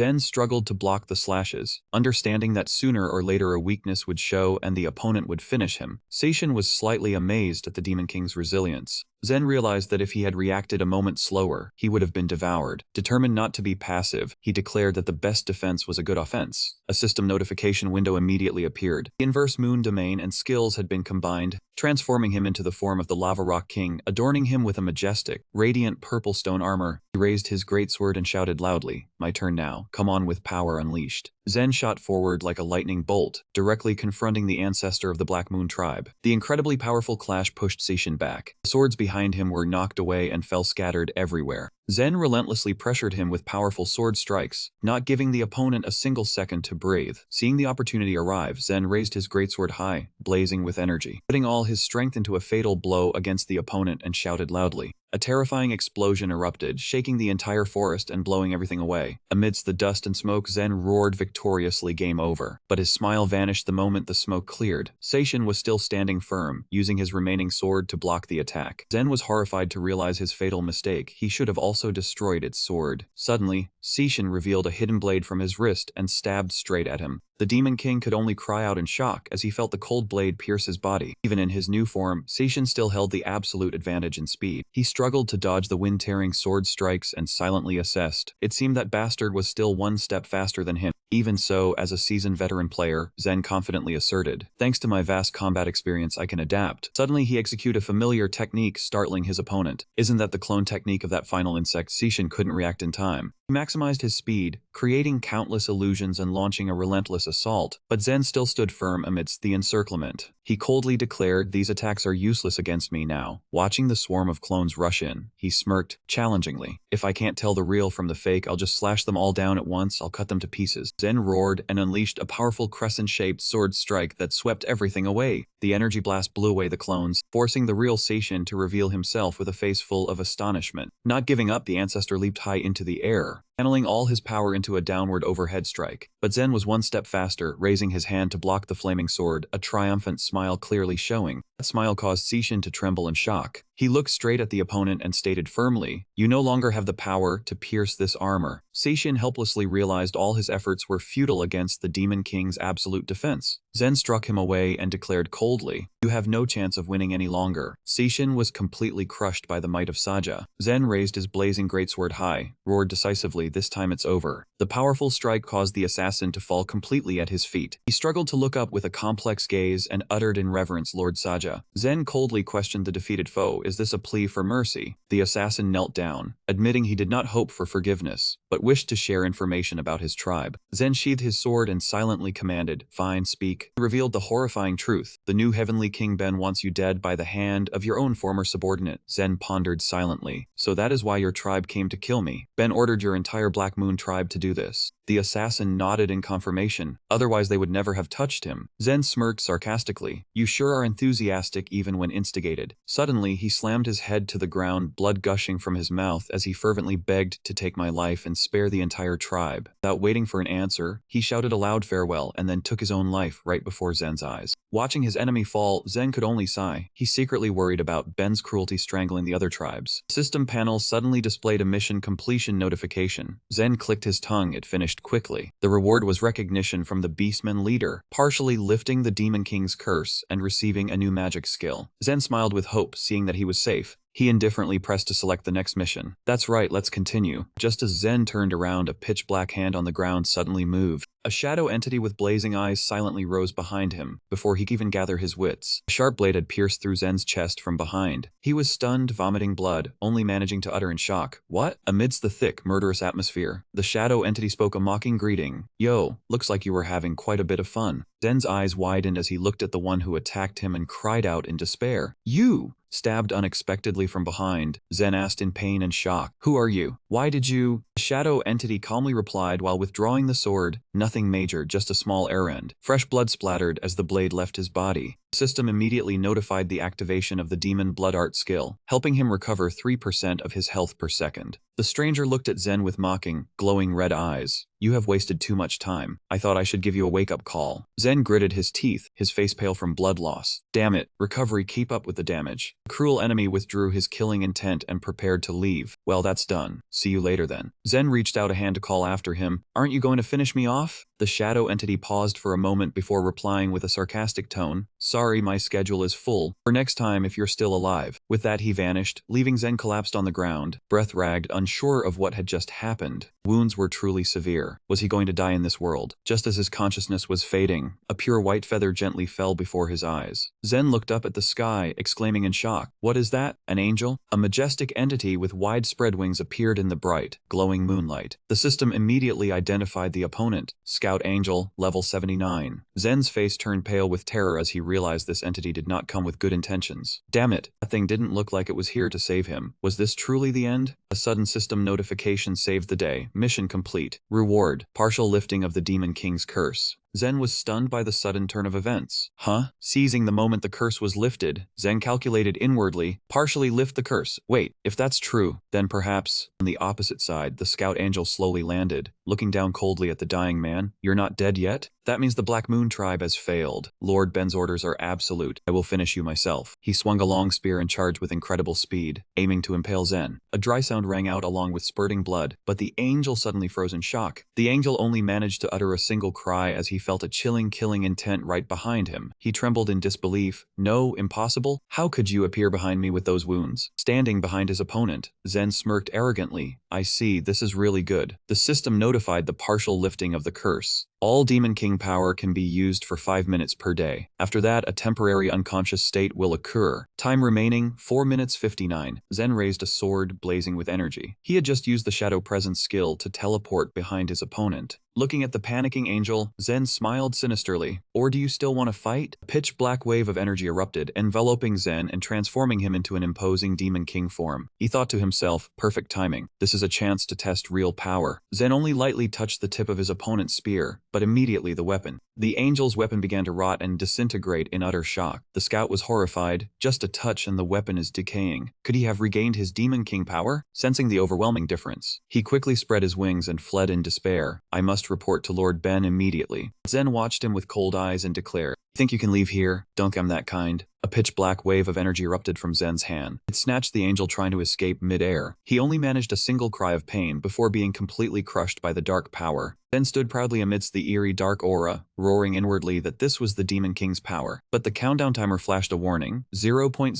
0.01, 0.00. Time was up. Zen immediately lost consciousness, his eyes glazing over as his body collapsed from utter exhaustion. Just as he was about to hit the ground, a mysterious figure in a robe with blazing purple eyes appeared just in time to catch him. He smiled enigmatically at the unconscious king, just as expected of the day of Saja. His power is still intact and not cracked in the slightest. This man was Montes, a traitor of the demon tribe. Immediately after, in the resplendent celestial realm, a high-ranking female angel asked in shock, has he failed? Montes knelt at her feet and confirmed, yes. It seems Saja has completely regained his true power. The female angel clenched her fists angrily, her eyes blazing with murderous intent. I see. In that case, I will personally tear him apart. Montes quickly stopped her. No, please give me a delay. The tools of the Black Moon tribe are still available. The female angel smirked viciously. I see. You mean Ianaji? She immediately gave the order. All right, give the command to Ianaji of the Black Moon tribe. If they do not wish for their entire tribe to be purged, they must finish off Saja once and for all. Meanwhile, at another location, an angel was cruelly impaling dissenters with a spear. A man hung in the air, trembling and crying for mercy. Please show mercy. Ianaji has not yet fully inherited the role, so it is very difficult to carry out the mission. The angel coldly replied, you can explain that to Lord Ben yourself. Suddenly an icy voice rang out, that will not be necessary. The angel turned around in shock to look around. His comrades were lying scattered on the ground. What? Is everyone dead? Who is behind this? Before he could finish his words, a sharp blade brutally pierced through his chest from behind. A young girl with tied-up brown hair and blazing red eyes emerged from the shadows. She coldly declared, Ianaji, I accept the mission. In the name of the Black Moon tribe, I will execute the Demon King Saja. Zen opened his eyes, waking up inside a tent to see Maman anxiously looking at him. She breathed a sigh of relief and asked Lord Saja how he felt, very happy that he was still safe, his life truly tenacious as a leech. Zen drowsily asked why he was here. Maman explained that she had discovered Enchi had been replaced by an imposter. She hurriedly chased after him and found him lying unconscious alone in the deep forest. Zen quickly sat up and asked about the situation of the village and the Beastman tribe. Maman reassured him that although some were injured, most had survived. While Zen was wondering about the identity of the Enchi imposter, a blazing red system notification appeared, telling him he had just awakened from a coma caused by overexerting his power. He thought to himself that he had nearly lost his life if he had not completed the previous task. At that moment, the old advisor Dawson walked in and revealed that he was an assassin from the Black Moon tribe sent by the angel race. He had defeated him, but they discovered the hideout. Maman was horrified to realize this was a scheme of the angel tribe. Old Dawson urged everyone to pack up and leave in a hurry. Zen was worried. The angel tribe would surely send stronger assassins. He needed to complete more quests to learn new skills. They would target his subordinates. He had to become stronger to avoid unnecessary sacrifices. Lost in thought, the call from old Dawson startled him awake. My Lord Saja. Old Dawson hesitated. I should be happy happy to see you off, but I still have one request. This matter is not over with the defeat of the Seed of Hatred. He recounted the battle, even though Zen had destroyed it flawlessly. But the remnant of the seed had possessed a soul, creating a new monster called the Crystal Beast. Currently, the injured beastmen who had lost their village were hiding in a volcano cave to avoid being hunted down. Old Dawson knelt and pleaded because they were constantly being attacked by the Crystal Beast, leaving them no time to recover. Seeing Mummen's worried expression and the old advisor's plea, Zen judged that the exhausted beastmen could not fight the monster. He could not abandon them.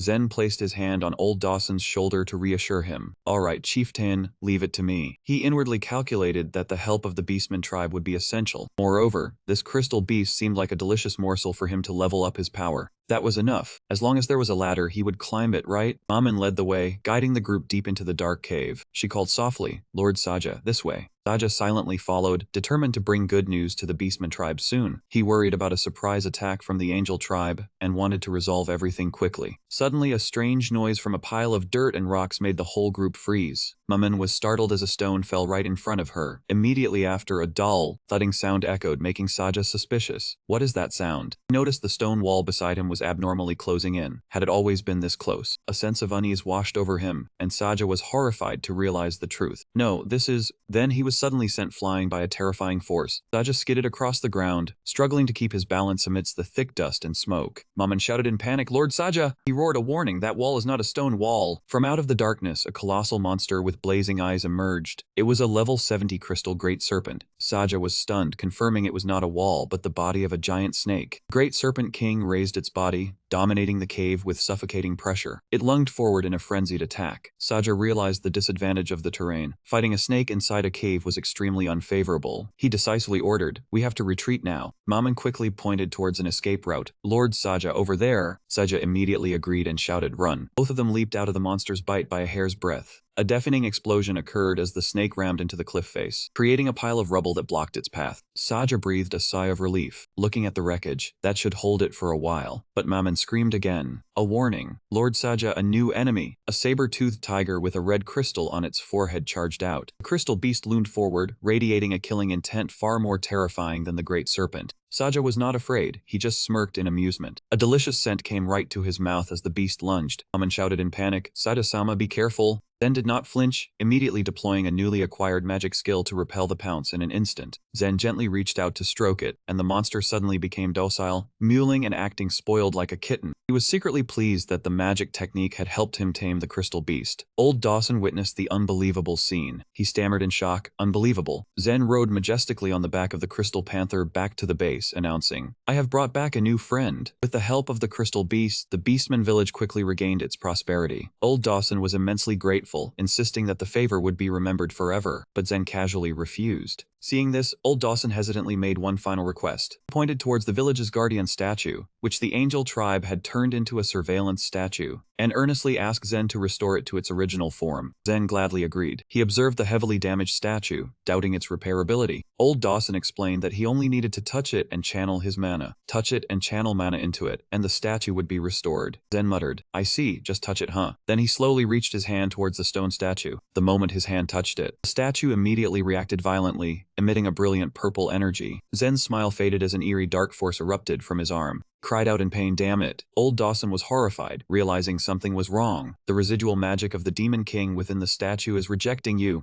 Blaz could not believe this fact at all, as everyone was stunned, wondering why the statue of the previous Demon Lord rejected the one bearing that title. Not wanting to pass the throne to Zen yet, witnessing the strange spectacle, the Beastman began whispering in suspicion that he was not the Demon Lord. Maman was shocked, unable to believe her eyes. She stammered to ask back, "Lord Saja, is it not Lord Saja?" Those around started to gossip, believing that the true Demon Lord could not be injured by a simple ambush, nor did his appearance match the legendary Saja. Zen was struggling against the blazing purple magic. He gritted his teeth in anger. Damn it, after everything he had been through, he could not believe he would stumble here. He realized the residual magic in the statue was tied to Saja's soul, and because his own soul was different, he could not interfere with it at all. However, Zen quickly regained his composure with a sinister smile. He silently thanked the farewell gift Saja had left behind. He concluded the problem lay with the soul, leaving only two solutions. Trick the statue into believing he was Saja or destroy it completely. Zen channeled his strength to activate a radiant golden aura, deciding to fill the statue with energy. The curses from the 7 major races and saturate it with his own magic. When the strike landed, the system notification detected the Demon Lord's power and added the curse effect. Zen triumphantly realized the plan was working. Now I've fooled them all, nothing to worry about anymore, right? If that is the case, then let's go all the way, Zen roared with excitement. A series of red system notifications flashed continuously as he activated his full power. Beast King's roar, the angel's curse, the demon lord's envy, the ancient dragon's sigh, the deep's hatred, the wisdom race's contempt, and the black moon race's sin. The extremely powerful mixed energy stream was poured by Zen into the statue, creating an earth-shattering explosion. Watching from afar, Mammon and old Dawson could only cry out their master's name in extreme worry. Then continued to scream as he released all his magical power. A giant pillar of fire shot up into the blue sky amidst the thick dust and smoke. When everything settled, Zen stood proudly in the middle of the battlefield and breathed a sigh of relief. Success, witnessing the statue perfectly restored. Amen and the beastmen cheered joyfully and loudly. At that moment, the system notified Zen that he had received the Beast King Village exploration skill, allowing him to search for information throughout the entire village. Looking at the new skill, Zen smirked with a calculating gaze and decided to test it immediately. Making it instantly scalding hot, Zen's eyes blazed with sharp glints. He silently identified the culprit, one who had been silently sowing fear and suspicion within the tribe for so long.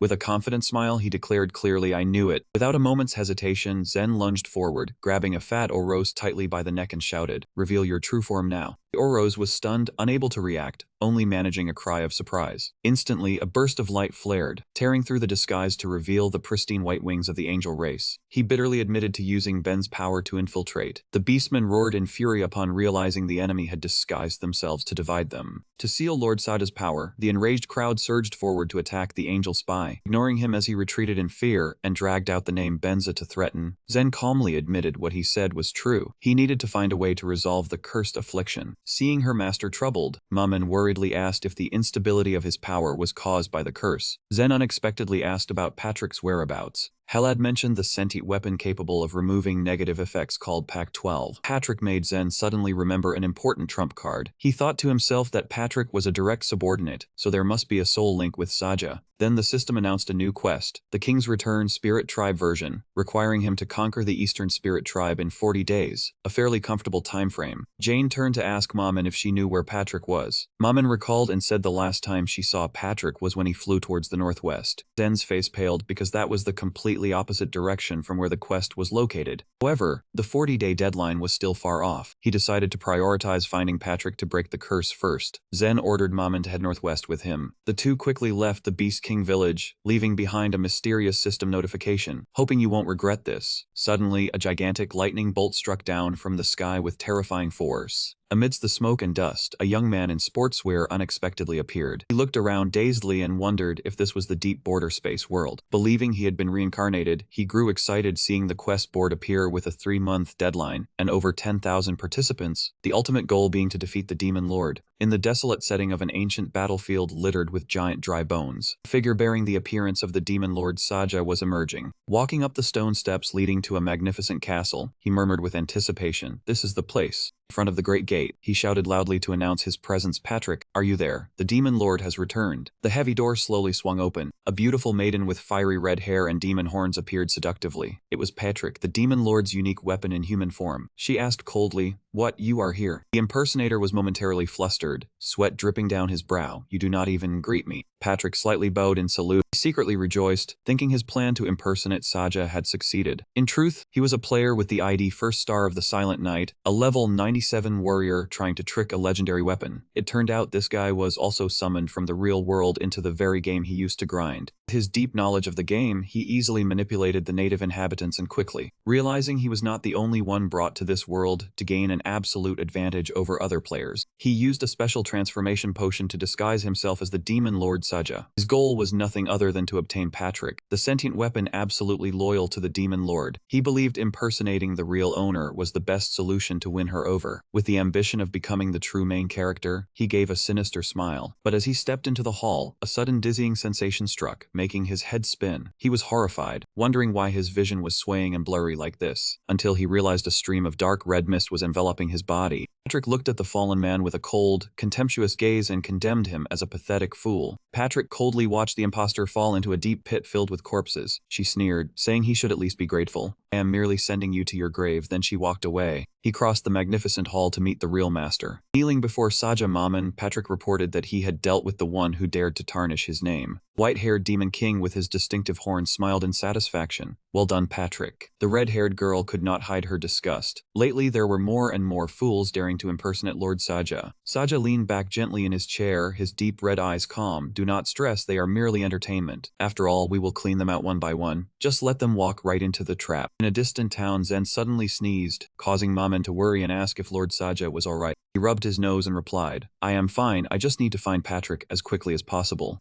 Zen checked the system panel and saw that the mission to liberate the spirit tribe had only 32 days remaining. Lost in thought, a young girl suddenly rushed over and crashed into him. Zen shouted in alert, "Someone be careful." The brown-haired girl, with a fearful expression, begged, "Please help me." Her adorable appearance made Maman unable to resist feeling moved. The peace shattered when 3 ferocious thugs appeared, one loudly threatening that no one should interfere. Maman immediately assumed a combat stance, angrily roaring that she would not forgive anyone who bullied a woman. Zen suddenly raised his hand to stop Maman, telling her to stand down even though she was still eager to act. He pushed her behind him, stepped forward, and firmly gripped the strange girl's shoulder, stunning Maman. Maman asked if he truly intended to ignore this. Zen coldly replied that he usually would help, despite the girl's desperate pleas. Zen calmly handed her over to the thugs and smirked. He said handing her over quietly would be better, and inwardly recognized the true identity of the other party. The girl continued her act with a tear-streaked face, but her eyes turned sharp when she saw Zen did not take the bait. She calculated inwardly this was clearly not the agreed plan. Zen began to taunt. The brown-haired girl gritted her teeth, deciding to change the plan. She silently edged closer to Zen with a calculating gaze. The thug firmly gripped the girl's shoulder and taunted her, inviting her to play along. A red gleam suddenly flashed in Ianagi's eyes, sending a chill down the thug's spines. They all fled in panic. Zen stood watching and silently mocked the cowardly act. Ianagi rushed over and hugged Zen tightly, acting coyly, saying she would repay him with her very life. He realized it was safer to keep her close for surveillance than to let her attack from the shadows. Zen replied indifferently, "Fine, let us go," then told Maman that the group would head to the great ancient battlefield. Right after, the fox girl frantically ran after him, calling out, "Please wait for me."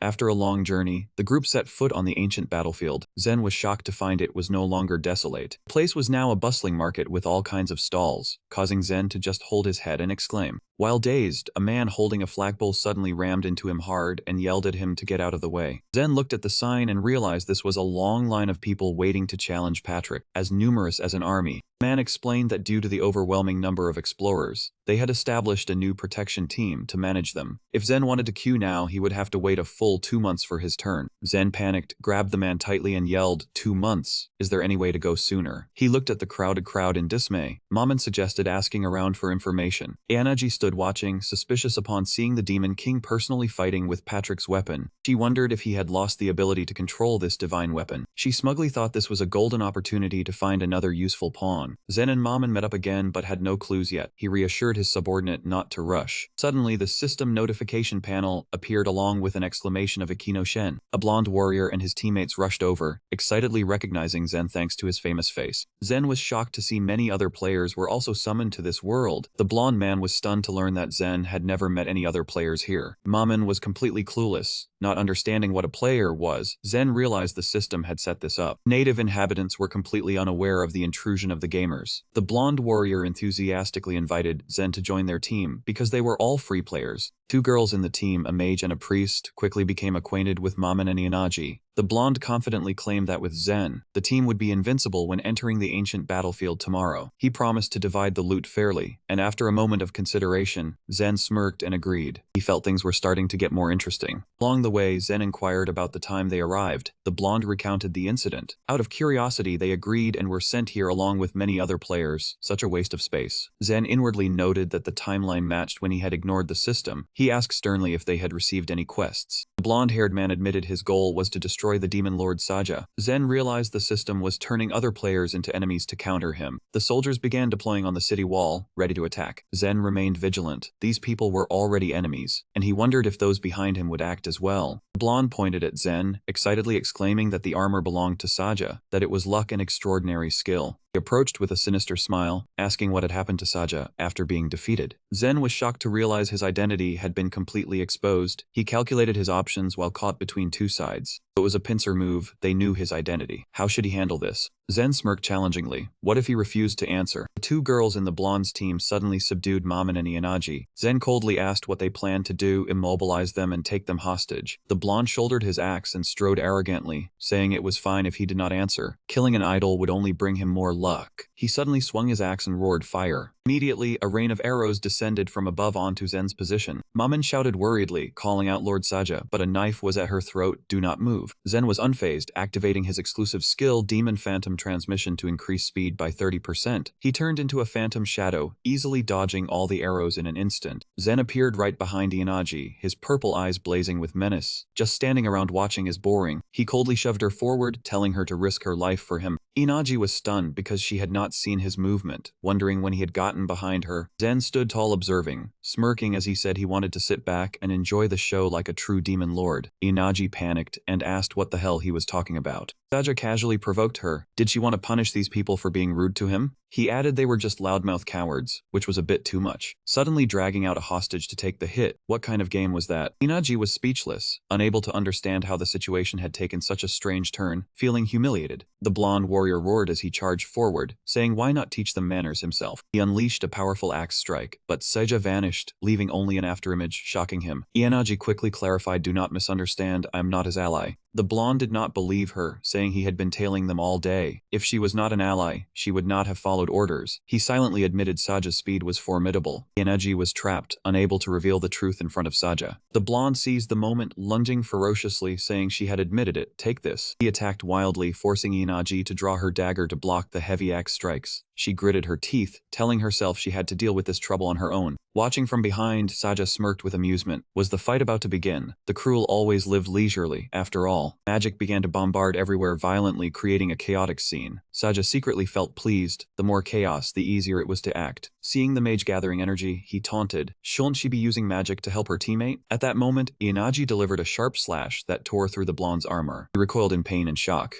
Saja continued to provoke the mage with a challenging look, saying she could always run away. Look, hurry up or her teammate would die now. Sensing the dire situation, the mage signaled to the priestess who was restraining Maman with a calculated nod. The two cast their support skills simultaneously. The mage yelled Nightmare Gaze. The priestess deployed Cyclone Feather. The system reported the team leader had recovered 30% health, with a 10% speed increase. Ianaji was hit by a 3-second immobilization effect from a bizarre purple chain coiling around her legs. Saja said she could just stand there and look pretty for the formation. It was fine. The team leader lunged like a wild beast, roaring with killing intent. Ianagi just smirked contemptuously, fool, when the axe blade was just inches away. Team leader suddenly froze, his face contorted in extreme pain. A red alert appeared confirming he was poisoned, a purplish discoloration spreading rapidly across his body. Veins bulging, no strength left to complete the strike. He collapsed to the ground as his teammates watched in shock. The mage and the priestess screamed in despair. Ianaji calmly stood over the fallen enemy, coldly declaring she did not enjoy meaningless warfare. The system poured more cold water, announcing the priestess's level was insufficient to dispel the poison. The players asked in confusion why this was happening. The mage screamed for the antidote. Ianaji apathetically replied they were the ones who attacked first. Saja stepped forward, placing a hand on Ianaji's shoulder, smiling triumphantly as he spoke of the poison and secret weapon, saying even a slow person would recognize her identity. The name of the Ianaji clan made the mage's limbs go limp. She exclaimed in terror that it could not be. Ianaji turned to Saja with suspicion, asking if he had known her identity all along. Saja maintained a mysterious smile, looking straight into her eyes as he made a challenging offer. She was targeting him under an angel's orders, wasn't she? Should he give her a chance to entertain herself? Saja calculated that keeping an assassin within sight would be easier to control. Stung with pride, Ianaji snapped angrily. What chance? Don't look down on me. Then released a killing intent, the demon lord's shadow looming behind him with a menacing presence that thickened the space. He smirked, his gaze piercing into Ianaji's mind, asking if she had any other choice. Under the terrifying pressure, Ianaji broke into a sweat, silently admitting she had no chance of defeating the demon lord now, and bowed her head in acceptance. Fine. Seeing his opponent submit, Zen immediately changed his expression to a bright smile and ordered her to give them the antidote. Ianaji quietly walked over to the barely breathing team leader, handed him a vial of medicine and said if he drank this, he would be saved. As soon as the system announced the poison was cured, the team leader gradually regained consciousness. He looked at Zen in shock, asking why he had saved his life. Zen quietly walked, holding the bright green card, the pass to the ancient battlefield that his brother had always longed for. The next day, Zen enjoyed a royal life on a wooden palanquin, carried across the barren wasteland. Nagi played the role of a servant, offering watermelon and asking the big boss how he felt. Zen ate and nodded in satisfaction. The blonde team leader was now a loyal underling, reporting that the area ahead was the team's previous battlefield. He worriedly asked Zen if he planned to recruit more teammates. Zen winked mischievously and replied, "Of course not. I am only supporting you all." He promised a reward if they took down Patrick. "I will give the reward as a game manager." Looking at the grateful and absolutely trusting expression of the blonde man, Zen inwardly mocked their naivety because he had no real authority. He smirked, thinking they were so easily fooled. Going back to a day earlier, Zen raised the green card and declared the right to challenge Patrick. He unexpectedly handed it to the female mage. Made her exclaim in shock.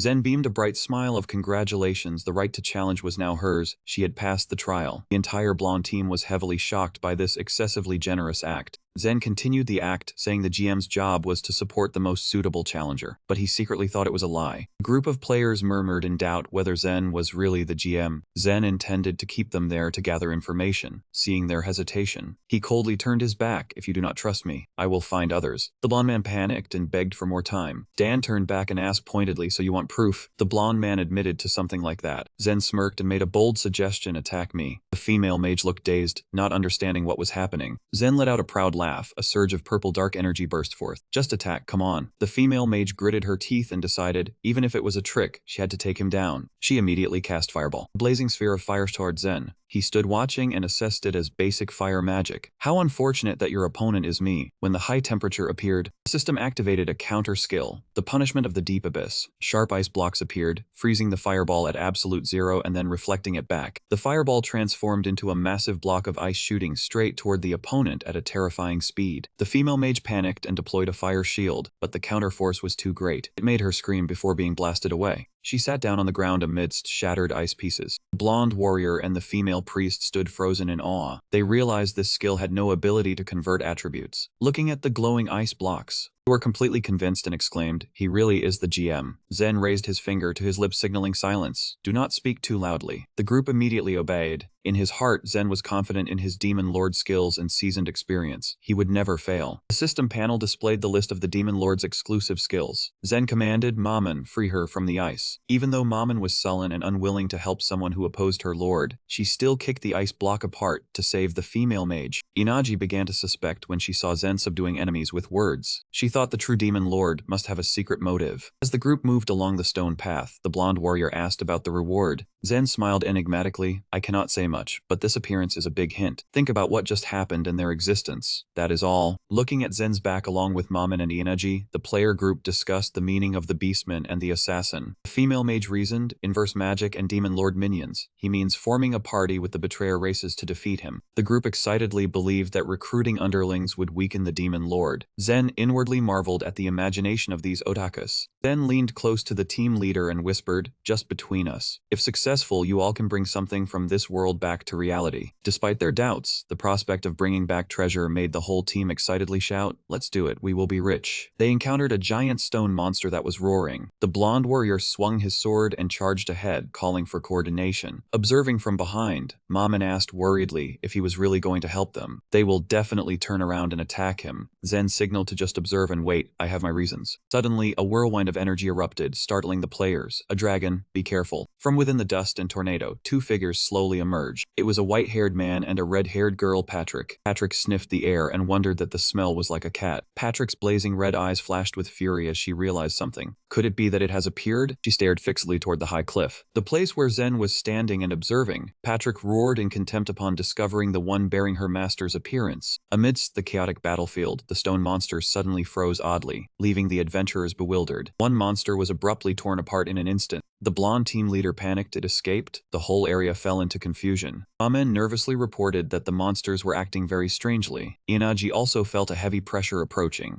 then inwardly realized that something was very wrong. The monsters were level 65-70, but even Assassin Inagi had to be on guard, proving the opponent was very strong. Suddenly, the sandstorm stopped abruptly. In the middle of the dust, Maman was shocked to recognize a familiar figure and shouted loudly. Right behind the red-haired girl, a white-haired entity with a majestic horn appeared, causing the explorers to tremble with fear. Demon King Saja. Why was he here? Ignoring his comrades' terror, the mad golden-haired man charged forward with blind ambition. Since he had appeared anyway, his head was mine. Before the charging enemy, Patrick knelt to petition the white-haired king. My lord, should I dispose of that fool? After a cold nod accompanied by a brief reply, understood. Maman was utterly bewildered. That is, my lord, what is this matter? Zen at this moment was also extremely confused. He secretly compared the identical appearance of the other, but quickly realized his aura and Patrick's were significantly weaker. That meant golden-haired man threw a powerful punch at Patrick, but the red-haired girl easily used her eerie hair to nullify the attack in an instant. Patrick stood upright amidst the encirclement of enemies. She turned to look at the white-haired king and reassured him with reverence. With red eyes blazing with killing intent, she coldly pronounced the death sentence. Do not be hasty. I will send you all to the Yellow Springs right now. Patrick's figure vanished, leaving the explorers only time to scream in panic. He disappeared. Quickly form a formation now. The massacre began as Patrick displayed the overwhelming power of the divine soldier. Stats skyrocketed, accuracy to 150%, critical hit rate 200%, along with superior attack and defense. She swept away the enemies in her path. Black tentacles from her hair extended, tearing apart the explorer formation amidst green and red energy explosions that lit up the sky. An explorer harboring a false hope asked, "Did we get her?" Patrick stood tall without a scratch, muttering with contempt, "That tickles." Not giving her opponent a moment to breathe, Patrick delivered a punishing blow. Another exclaimed in horror, "The attack power is terrifying." He coldly called out the next victim, number 2.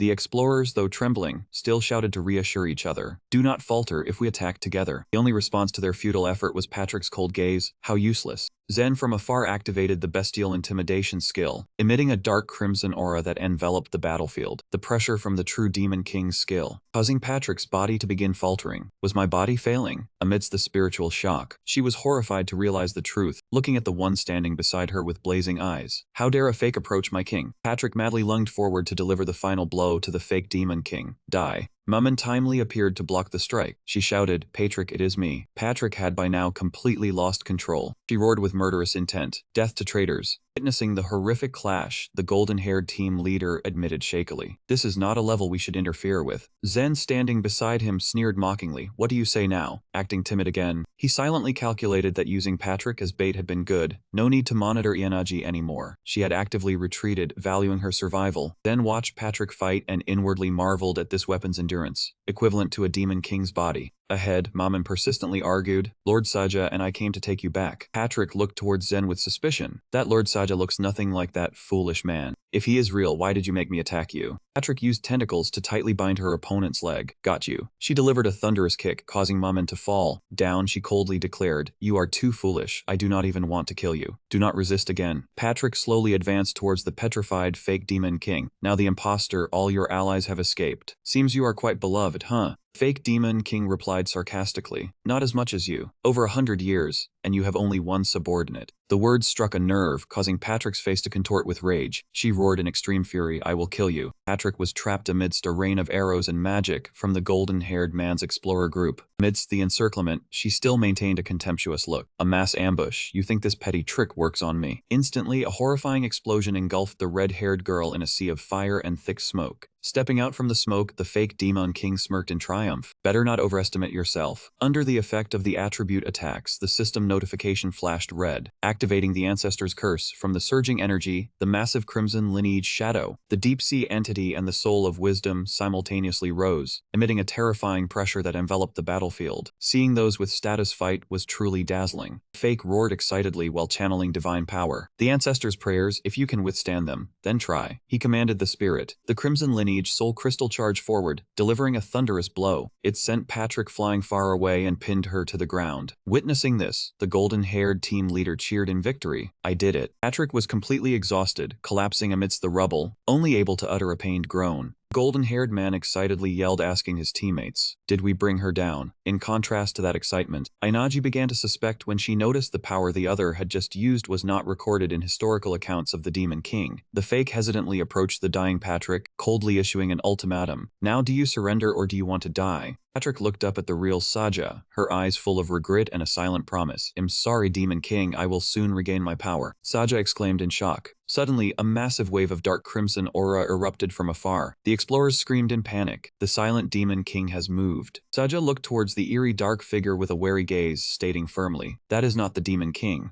Team leader exclaimed in horror as he realized the roaring red aura was Patrick's soul. When he saw the colossal soul entity rise, Saja understood the situation had reached a deadly level of danger. He shouted not to let that thing touch Patrick. He immediately activated the taunt skill to force the enemy to shift its target to him, but the system coldly announced the taunt had failed. The enemy was not affected by the taunt at all. Saja was stunned as he realized that Soul was clearly Patrima. Then a violent explosion suddenly erupted, engulfing the space in a sea of fire. Saja stared at the red entity enveloping Patrick, silently understanding the truth. Could it be soul separation? He knew this technique would reduce the main body's power by 30%. But what was even more astonishing was that Patrick could still repel the curse of the 8 clans with only the remaining 30% power. Soul curse caused excruciating pain, made the body weak and required strong regular energy intake. Seeing Patrick's absolute loyalty to Saja Maman, Saja understood she considered protecting her master more important than any risk. He turned to urge the group of explorers to attack again. The blonde team leader asked back in a daze, "Huh?" The surge of killing intent from Patrick erupted so powerfully it suffocated the surrounding space. One person cried out in shock, "Isn't it too late?" The whole group of explorers panicked and fled. Even a veteran killer like Ianaji broke out in cold sweat from fear of this terrifying battle will. Patrick's eyes blazed with fury amidst the thick black smoke, making everyone wonder if this was her true power. A demonic foot with sharp claws stomped heavily on the ground, signaling a bloody massacre about to occur. Patrick charged like a red lightning bolt at a terrifying speed, catching the group of explorers off guard. The blonde team leader screamed in despair to shock his teammates' spirits back. "Quickly, set up the defense now." But all his efforts were meaningless against the overwhelming power. Patrick passed by him in an instant with a sharp sword strike. The team leader stood frozen in the middle of the battlefield. He looked down in shock at his chest, which had been pierced with a large hole. He only managed to utter his last words in terror before collapsing. Patrick took down the team leader in the blink of an eye, leaving him motionless on the ground. Witnessing that scene, the remaining explorers trembled in despair, realizing there was no other choice but to surrender. Patrick, with a blood-stained face and a crazed smile, dismissed that notion. Surrender that thing. She charged like a red bolt, tearing through the enemy formation despite the hopeless screams of resistance. "I will not allow you." Standing before the false demon king with the red demonic soul behind him, Patrick coldly delivered the final verdict. "Now, that false demon king, do you have any words of defense?" Facing imminent death, gritted his teeth with determination, "I am not so easily killed." The system immediately announced the activation of all Demon King power for 5 minutes. He unleashed the combined skill of white bone hell and decaying flesh, creating giant bone traps from the ground. They pierced through Patrick's body. Zen shouted triumphantly, "Do you think you can escape this unprecedented combined skill?" But Patrick suddenly appeared behind him, placed a hand on his shoulder, and calmly replied, "There is no need to run." A cruel system message appeared. Patrick and the Demon King have a special relationship, so all Demon King skills cannot attack her. Zen gasped in shock as Patrick revealed the secret of the soul contract between her and Sajamaman, rendering his attacks completely useless. Just as Patrick was about to deliver the final blow, Maman suddenly rushed over and shouted, "Sajasama." Ayrod used his own body to shield his master, taking the fatal thrust, causing fresh blood to splatter. Zen hugged his loyal falling subordinate in shock, crying out in pain, "Maman, why you should have realized I am not Saja." Between ragged breaths, Maman looked at him with a gentle gaze and smiled happily. "Sajasama, to me, the one who saved me in the Beast King village is definitely the Demon King. Serving you is an honor." Then Maman gradually faded away. Zen fell into extreme despair, regretting that he had exploited their trust from the start just to find a way out. A terrifying wave of power erupted, Zen's eyes blazing with fury. He roared in despair, "This cannot end like this. Power, I need more power." Zen woke up in an illusory space, shocked to find himself lying on a red glowing floor. When he sat up, he was horrified to face his own giant form in Demon King armor writhing in agony, gasping, "What is this?" Looking into the distance, he saw another form collapsed on a high platform, wondering in doubt myself, but is it this pathetic? The deeper he went, the more stunned became as he saw countless statues bearing his likeness in warrior armor standing tall along the path. He muttered, looking closely, "There are too many. Are they all me?" A thought crossed his mind. Could this be a memory before death, a near-death experience? He silently walked towards Saja's throne, where the real Demon King was sitting with a mysterious smile. Memory before death, a concept so human, right, but it is not entirely wrong. Recognizing the familiar figure,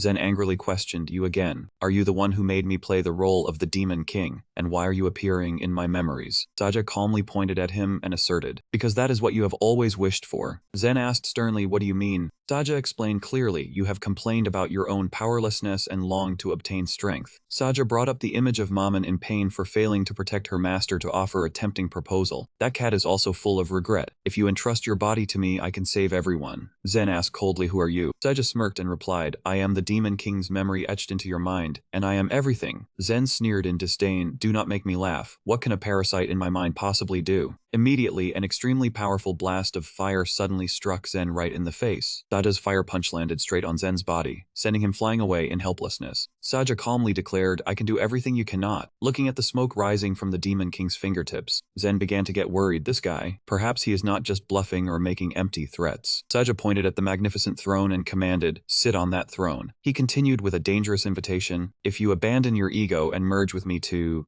become the true Demon King, you will break the seal of all power and defeat that dragon. But Zen remained resolute in his refusal.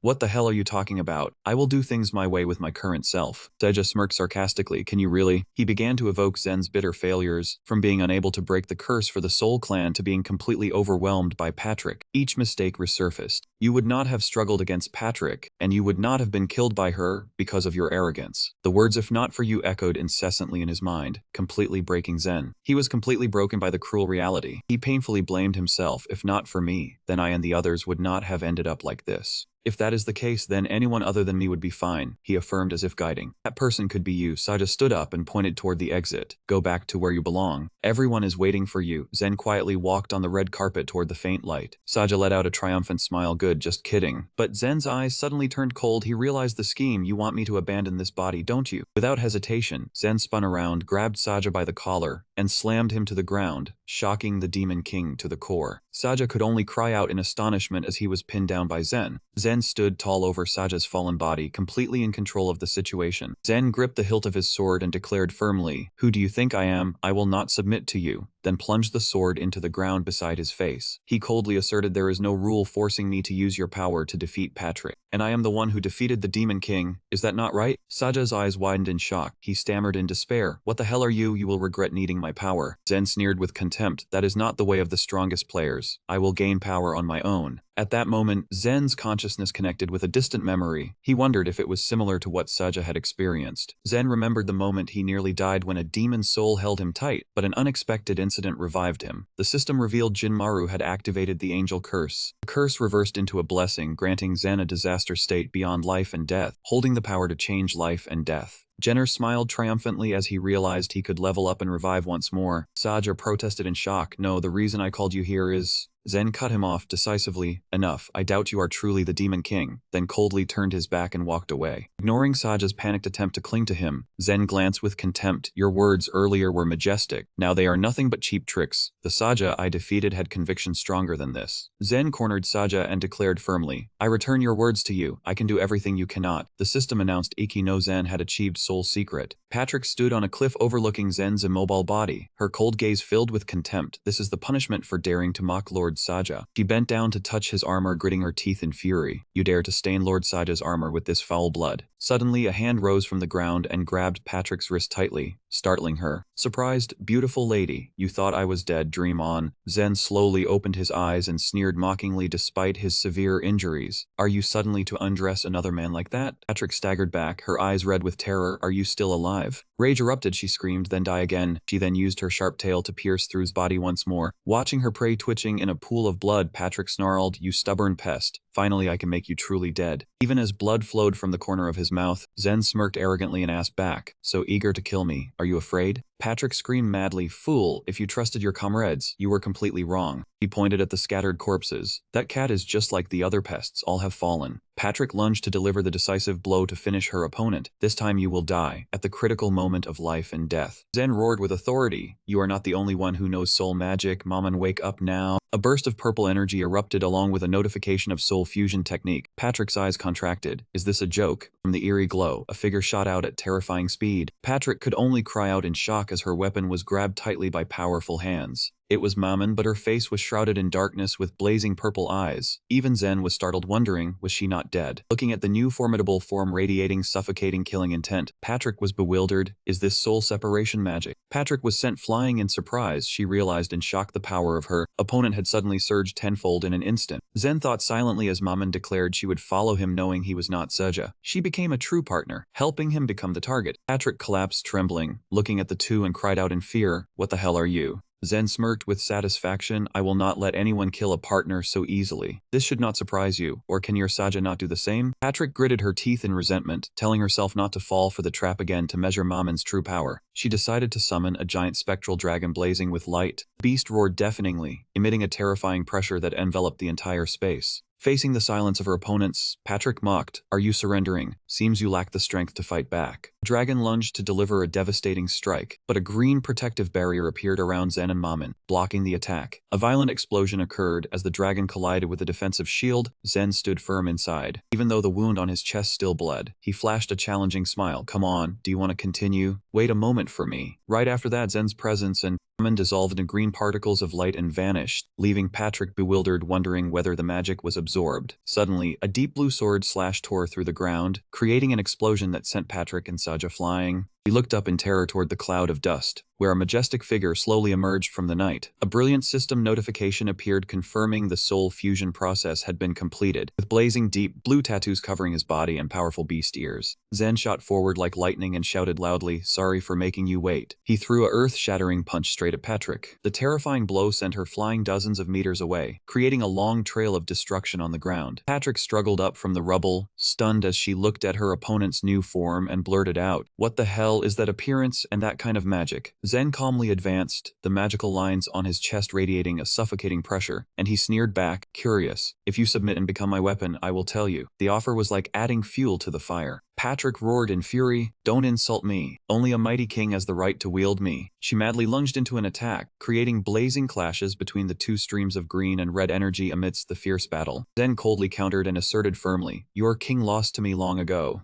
The powerful strike sent Patrick flying far away, leaving her only able to kneel on the ground, gasping for breath in utter rage. Patrick gritted her teeth and glared at the arrogance of the man before her. "Damn it, you speak without knowing anything." She once again channeled all her power into her claws, lunging to attack with all her hatred. "I will make you pay for this insolence." Facing that fury, Zen still maintained a terrifyingly calm expression, and muttered softly, "You are forcing me." Zen stood still without a flinch as Patrick's claw stopped right in front of his face. He looked straight into her eyes and said, "Deep down, you know that too, don't you?" Clearly declared the harsh truth that he was stronger than even Saja, whom she had known. Patrick ground her teeth loudly, her eyes blazing with fury but unable to resist. Zen unleashed an overwhelming attack. He coldly reminded her, "Losing your composure only makes you weak." Patrick gritted her teeth bitterly, not believing she was shaken by an imposter. Though acknowledging the opponent's strength, deep in her heart she insisted that this man had nothing to do with the great demon king Saja. But the outcome here was that the copy was stronger than the original. The original was the one in pain. He cornered his opponent and clearly issued an ultimatum. "Come on, choose. Will you follow me or accept defeat right here?" Patrick struggled to defend herself, stunned, wondering who the man before her truly was. A punch tearing through the wind landed, causing her to collapse to her knees. Patrick silently compared. The power and nobility within Saja's soul was something Zen would never touch. She desperately tried to find a gap in him in despair. Zen smirked sarcastically. "Are you talking about the nobility of the soul? Do you really believe that the most brutal and cruel demon king is a virtuous entity?" Those words struck a raw nerve with Patrick. She roared in anger, "Shut up! Don't judge using the perspective of foolish humans." In her mind, the memory of Saja came back vividly. When Saja had refused to follow those who only knew destruction, he had reached out to her. She was also hated and feared by the whole world, so they could form an alliance together. To Patrick, Saja was the only warm light within the pitch-black night. Turning to reality, Zen's sudden disappearance made her exclaim in shock. "What, he's gone? I've always been here." Zen unexpectedly appeared from behind and declared he would not stop until she agreed to join. Patrick could only utter a curse before she was overwhelmed. A massively powerful blow sent her flying away. A shocking explosion erupted, engulfing the red-haired girl. Zen calmly walked over and asked about the opponent's final decision. Patrick, born as a magic artifact, was shunned by all races. Saja was the first to accept her. That was the reason her loyalty remained intact and unshakable for hundreds of years, even as she now lay defeated at the feet of her new master. Zen thoughtfully realized that Saja Mamon's charisma was truly not fake, as it could dissolve loneliness and earn absolute loyalty from Patrick. He looked at the trembling, red-haired girl and asked clearly, "So, do you choose to surrender, or do you want to be defeated?" Seeing that the opponent seemed to have reached her limit, Zen smiled triumphantly. Finally, however, Patrick still refused to yield, her eyes blazing with hatred. "I will never surrender to an imposter." She used all her power to activate her ultimate skill, Dragon Soul technique, summoning a massive, blazing red dragon soul that shot straight at Zen.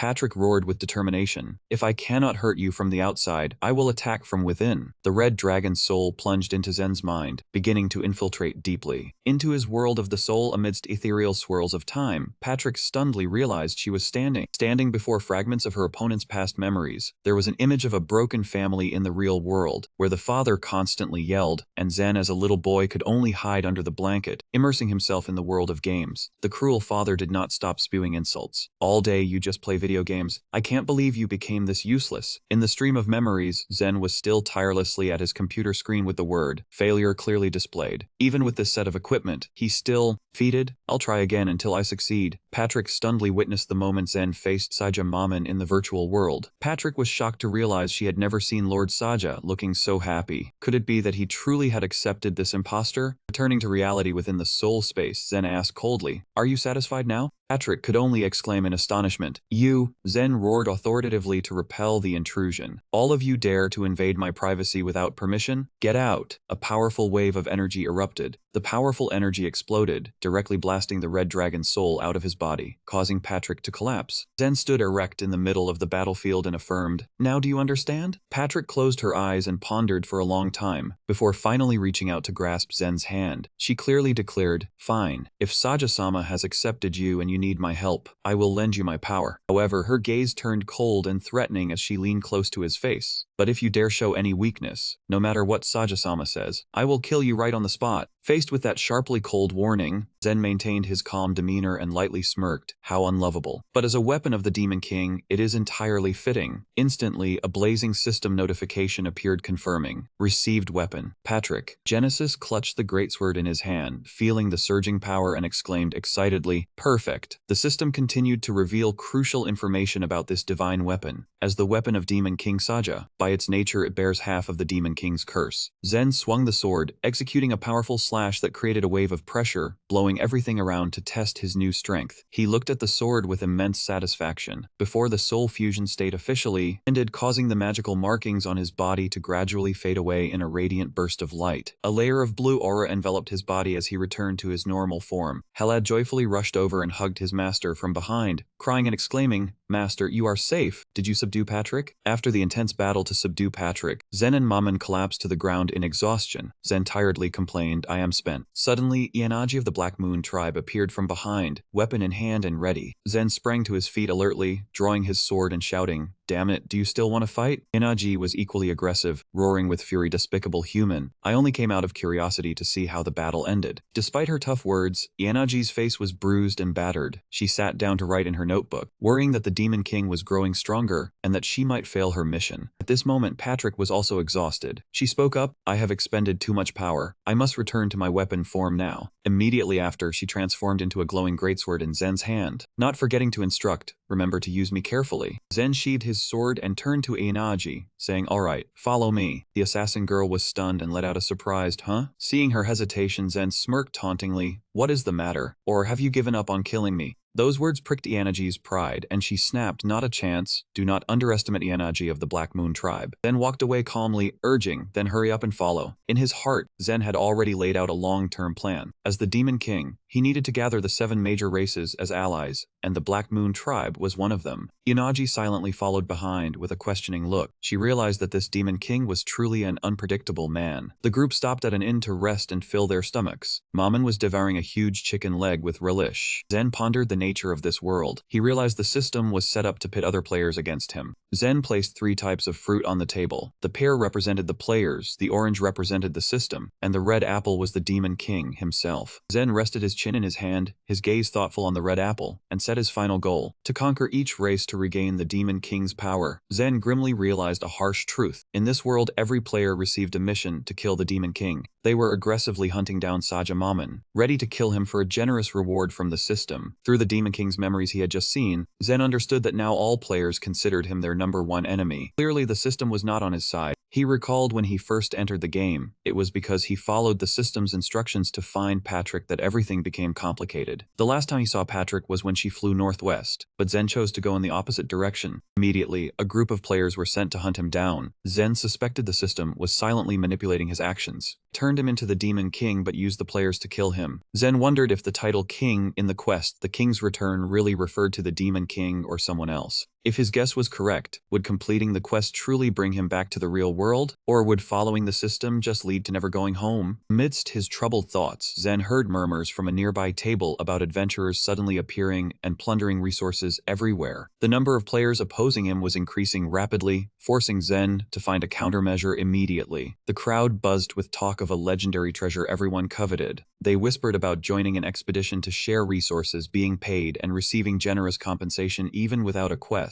Invitations echoed throughout the inn. From somewhere came phrases like "sounds promising" or "sign up here." Zen smirked faintly, recognizing the core of the issue. He knew these opportunists all too well from his gaming days back in the old world. In essence, this was a trap forcing others to join or be left empty-handed. Zen calculated silently. He needed to complete the quest quickly because if their faction grew too strong, it would affect the 7 great tribes. He stood up decisively. "All right, let us go." Maman quickly replied, "Ah, yes." Observing from behind, Anaji noticed the Demon King's expression change right after hearing the news from the players. She wondered if he considered the new adventurers a threat, and whether she could exploit this somehow. The group began their journey deeper into the fairy forest, following the map's instructions. Surrounding space was eerily silent, with no sound of life. Standing amid the gloomy ancient trees, Maman questioned, "So quiet, where have all the spirits gone?" Inaji leaped onto a high branch to observe, discovering signs of a fierce battle, but she soon noticed something more unusual. No, not just that. Is this erosion? Patches of blackened, rotting vegetation were clearly visible at the base of the trees. He was horrified, wondering if that dreadful rumor was true. Meanwhile, Zen showed great interest in the sight of the spirit's tree of life shrouded in eerie black energy. He decisively ordered them to head straight there to investigate. Suddenly, spirit warriors emerged from the treetops, drew their bows simultaneously, aiming at the group. An arrow tore through the air, hurtling straight toward them at a terrifying speed. Naji quickly recognized the trajectory of the attack. "I see it." She hesitated for a moment, realizing that if she dodged, it would hit the Demon King. Instantly, the arrow struck Jian squarely, shocking everyone.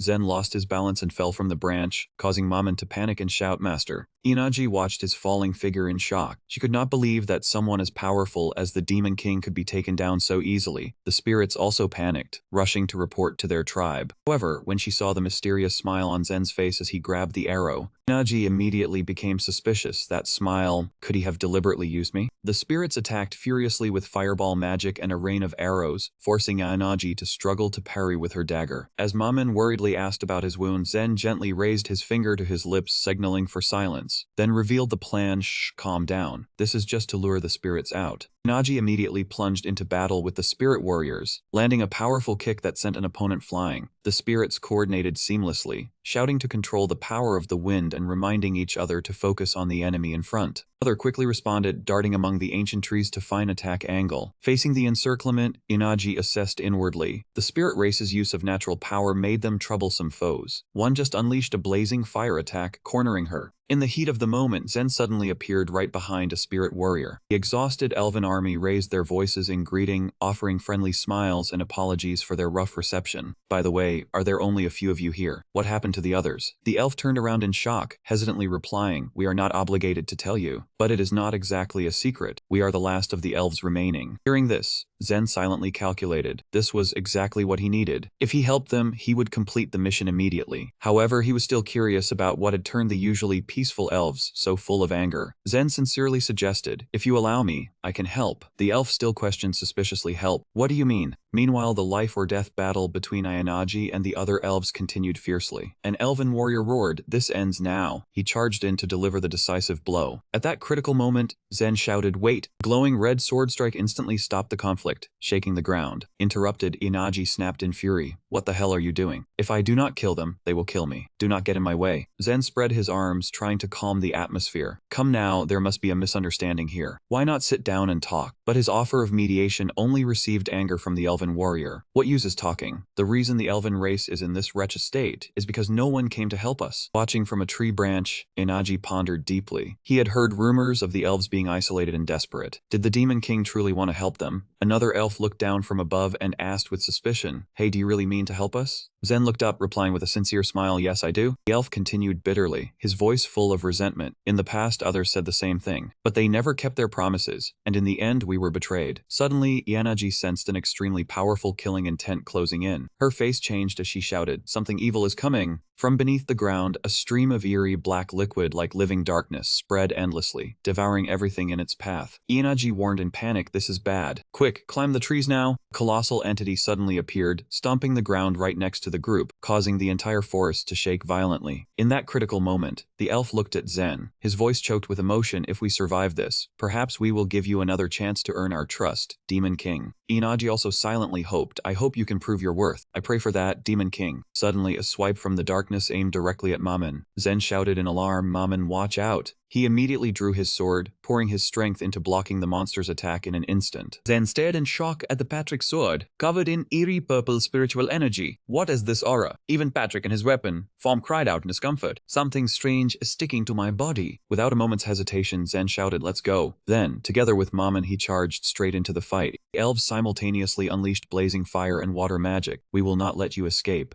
Zen defended while analyzing, was that liquid from the monster earlier? Patrick in weapon form sensed something was off. This does not seem like a simple physical attack. The colossal entity that appeared was a fallen elf, a monster taking the form of a dry skeleton with long horns, brimming with vengeful energy amid the chaos. An elven warrior began to recount a tragic past. 100 years ago, during the war between gods and demons, the sacred world tree, the source of our faith, was cut down by angels. Losing our source of life, the elven race weakened completely. Without the sacred tree, we lost our power and were driven from our own home. We lost our power and were driven from our own home. Tragedy did not stop there, as they were enslaved, yet amidst the suffering, they held on to hope. Even when sold into slavery, we tried to cling to hope thanks to the efforts of our kin. A sapling of the sacred tree began to regrow, but the angels returned to extinguish the last light. They sneered, how you used to be so numerous. Now there are only a few of you. How humiliating to see the proud elven race fleeing like rats. In the eyes of angels, you are nothing but a lower race. A cruel angel trampled the newly sprouted sapling, saying that worshipping a mere tree proved their lowly nature. In the depths of despair and rage, the elder sacrificed everything. He used the forbidden rot technique to fight back. He became a fallen elf, wielding terrifying power to destroy the enemy, but the price was immense. A fallen elf possesses enormous strength, but in return it loses its reason. Losing their reason over time, the greatest warriors became beings that endlessly devour life. Though the enemy was driven back, the fallen kin would never return to their original form. Witnessing this tragedy, Zen gritted his teeth as the truth dawned on him. The real enemy is the angels. We should not be fighting each other. He was shocked to realize the angels' behavior had changed so much from what he knew in the game before. Zen swung his sword to block the fallen elf's attack, silently calculating, if these are the last remaining elves, if the last sane ones also give up, would that mean he had conquered the elven race? At that moment, the elven warrior pleaded urgently, if you truly want to help us, then save them as well. They are still our family. Observing the plight of the elven race, Inagi bitterly recognized the similarity to the Black Moon tribe. She could not save her own comrades, though their current state was far worse. Facing the Demon King, the remaining elves were still wary. They wondered how they'd trust a conqueror who suddenly offered help. Inagi gave a cold smile, sneering at this futile effort, half amused, half contemptuous. She asserted to Saja that from the very beginning, there really was no way to save these fallen souls. Immediately, the crazed elf monster swung its massive wooden tendrils in an attack, sending the crowd fleeing in panic. A young elven warrior channeled all his power into casting magic, wind pressure to defend against the powerful sweeping strikes. Despite trying to cut through the eerie branches, the purple killing intent still spread relentlessly, overwhelming the natural power of the elven race. In the split second when a massive branch crashed down, Saja suddenly rushed over, quickly grabbing two elven warriors, and he pulled them out of the danger zone in an instant. Landing safely, Saja realized the system was deliberately hindering him, but he remained determined. He swore he would no longer let it control him. Saving everyone and earning the elf tribe's trust was a great challenge, demanding he surpass all limits. Watching the fallen elves advance, Saja stood firm. Despite the elven warriors tremblingly asserting that this was a monster even angels could not defeat, Zen charged into the battle, swinging his radiant sword and declaring with full vigor, then this is perfect, because I am the demon lord stronger than any angel. He landed in the middle of the encirclement, ready to face the snarling fallen elves surrounding him. Gripping the greatsword tightly, Zen quietly reminded the soul within the blade, I am counting on you, Patrick. Their attacks are very dangerous. Make sure none of them touch me. Patrick replied confidently, are you underestimating me? Immediately after, a blazing red sword strike cleaved through a swarm of monsters in a single instant. Relentless slashes left the monsters no time to react, observed from afar. Maman urged anxiously, Master, please try harder. But an elven warrior beside her poured cold water, saying he will not make it. Maman asked in shock what he meant, but he only coldly replied, "Just watch." Instantly, the tiger girl had to widen her eyes in shock at the horrifying scene before her. She exclaimed, that is, from its wounds, the monster not only did not fall, but sprouted a series of grotesque arms shrouded in purple dark energy. The system displayed a warning that the opponent was in a state of physical resistance. Zen looked at the giant six-armed entity advancing and smirked. Physical resistance, huh? At that moment, the system panel flashed red, announcing the full unlock of the Demon Lord's skill. Remaining time 5 minutes. Zen lowered his center of gravity, his eyes blazing with killing intent. He challenged, "Then how about this?" and channeled his power to activate the white bone hell. Instantly, massive bone spikes shot up from the ground at terrifying speed, impaling the monster and causing it to scream in agony. Witnessing this overwhelming power, the elven warriors exclaimed in awe, "Truly unbelievable. He defeated what even angels could not touch. Is this the true power of the Demon Lord?" Standing amidst the battlefield, Zen smirked with satisfaction. "This is mere child's play. But perhaps I overdid a little." However, Zen's smile faded. The system continuously blared red warnings about the appearance of a new entity named the Supreme Fallen Elf. The monster did not die but instead absorbed energy to evolve. It grew colossal, radiating an ominous and threatening purple aura. Zen realized the horrifying truth. Could it be that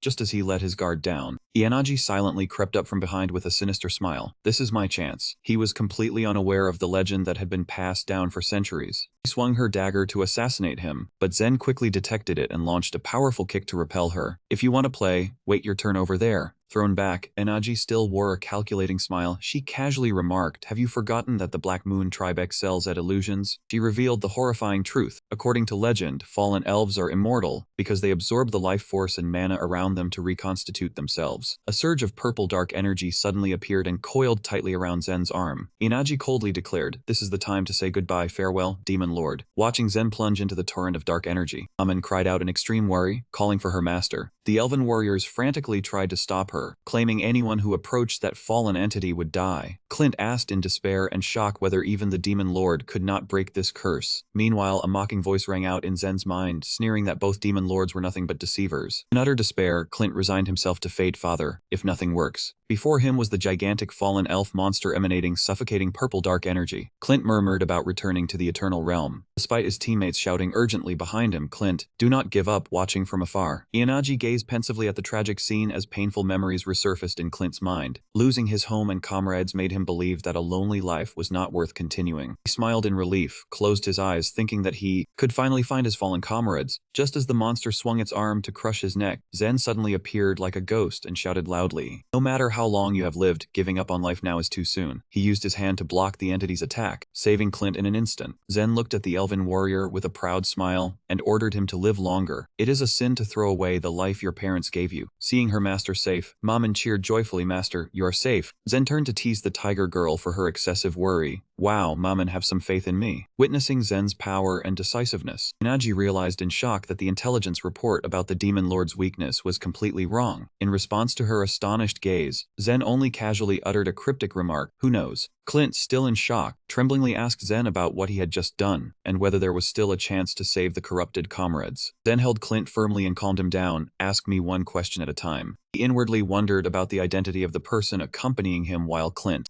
repented, apologized. "I made a mistake. I was trying to find a way to save them." At that moment, Inaji suddenly lunged from behind with her sharp daggers. She was shocked to see the Demon Lord alive, and was determined to finish him off to complete her mission. Releasing the Black Moon tribe from their chains, Zen sensed the killing intent, quickly dodged the attack, and then calmly said there was good news. "Which news do you want to hear first?" Clint hurriedly chose the good news, even though a spirit was still wary. Zen landed powerfully and announced the good news was that your race would be saved. The group of spirits was stunned and asked about the remaining bad news. Zen sighed and admitted the harsh truth that the fallen spirits could no longer be revived. Clint and his teammates collapsed, regretting their previous attitude. He knelt down to apologize and intended to end his own life. Mamen frantically rushed to stop him, asserting that the master was not such a cruel person. Zen silently walked away and asked in return, "Is that what you think?" Master Clint was still distraught and wanted to die. Zen turned back with a sharp gaze and asked with deep implication, "Do you know why the fallen spirits cannot die?" A spirit replied bitterly that both magic and swordsmanship were useless against them. Zen raised a hand to his forehead and sighed wearily. Zen suddenly swung his sword, cutting Clint and causing him pain, then declared this was proof. Both Clint and the fallen spirit had super regeneration. Clint quickly admitted fault, but Zen waved it off. He said to use your head to think instead of just talking. He pointed towards the ancient tree trunk with tentacles coiled around it to signal for observation. A group of spirits did not understand the Demon King's intention and began to suspect there was a secret inside the fallen ones. Zen stepped into the dark core area, affirming he had seen an abnormality inside their bodies. Advancing deeper inside, Zen quietly asked the sword Patrick if it was all right. Contrary to the commotion outside, the space inside the tree core was quiet and felt strange. Zen began searching for clues to save the spirit tribe. Then he suddenly exclaimed in triumph when he realized the truth. Jenner flashed a radiant smile upon finding what he needed for his upcoming purpose. Spirit was astonished to realize the Tree of Life was still silently protecting them. Zen declared that to save everyone, they must revive or completely destroy the Tree of Life. Spirit Warrior howled in fury, forbidding the destruction of their source of life. Zen calmly replied in a cold tone, talk based on the current situation. Spirit worriedly questioned why they were targeting the Tree of Life. As reasoned, the Tree of Life heals the fallen spirits, destroying it would weaken them. Zen nodded in affirmation and added that their recovery ability would disappear. In battle, they just need to be careful to keep their distance from them. He emphasized that afterwards they could purify them with holy magic. They could completely destroy these fallen entities. The group of spirits was bewildered, wondering if that was salvation. The warrior gathered a fireball and charged straight at Zen, shouting, "Kill me first." Zen nimbly dodged and yelled not to jump to conclusions. Do not throw away your life recklessly, or it will lose its value. Life is not something to waste. He used his foot to press that spirit down onto the ground, leaving him completely powerless and trembling in fear. Zen declared that sometimes life and death could be reversed. The spirits asked back in shock, "You mean we can bring our comrades back?" Zen inwardly weighed the benefits, but faced with their earnestness, he nodded in confirmation. He still nodded in confirmation. The warriors knelt and swore allegiance. The system reported a submission rate of 2%. Zen was satisfied with the progress and declared he had a plan. At that moment, the hideous fallen spirit entities were charging at them. They rushed forward from deep within the forest. Zen calmly observed them, then turned to ask the group of spirits, "Have you decided who will be the one to fall?" A brave warrior stepped forward. Decisively pushing his comrades behind him, he accepted the task. Zen smiled faintly and ordered him to stall for time to observe the transformation process. Though trembling with fear, the warrior told himself to just try to hold on. He shouted loudly for the spirit tribe and then threw himself into danger. The black tentacles from the Tree of Life coiled tightly around his body. A heart-wrenching scream rang out as the black energy enveloped him. The soul transformation process began in a grotesque manner. Inaji said scornfully, "You are so foolish, because sacrifice cannot save your comrades." She turned to look at Zen, questioning him with a gaze full of suspicion. "You never intended to save them, did you? What is your real goal?" Zen only slightly curled his lip and replied mysteriously, "Have you never heard the saying, man proposes, God disposes?" Suddenly, an enormous tremble occurred, causing Inaji to exclaim in shock. What was that? A massive branch from the Tree of Life suddenly descended with great power. Zen calmly observed and said to himself, "The main character has appeared now." Ahead, the elf warrior was screaming in extreme pain as a stream of purple-black energy began to invade and destroy his face. Not wasting time, Zen immediately drew his sword and shot forward like a phantom to intervene in the transformation process. He swung a sharp sword stroke, severing the tentacles tightly coiled around the warrior, but inwardly he acknowledged a harsh truth. It seemed those not of the elf race would not receive the blessing of the Tree of Life. Facing a precarious situation as the black energy grew denser, Zen declared decisively, "Then I have no other choice but to do this." Instantly, the system activated the soul fusion technique. A stream of deep blue energy burst forth, enveloping his body.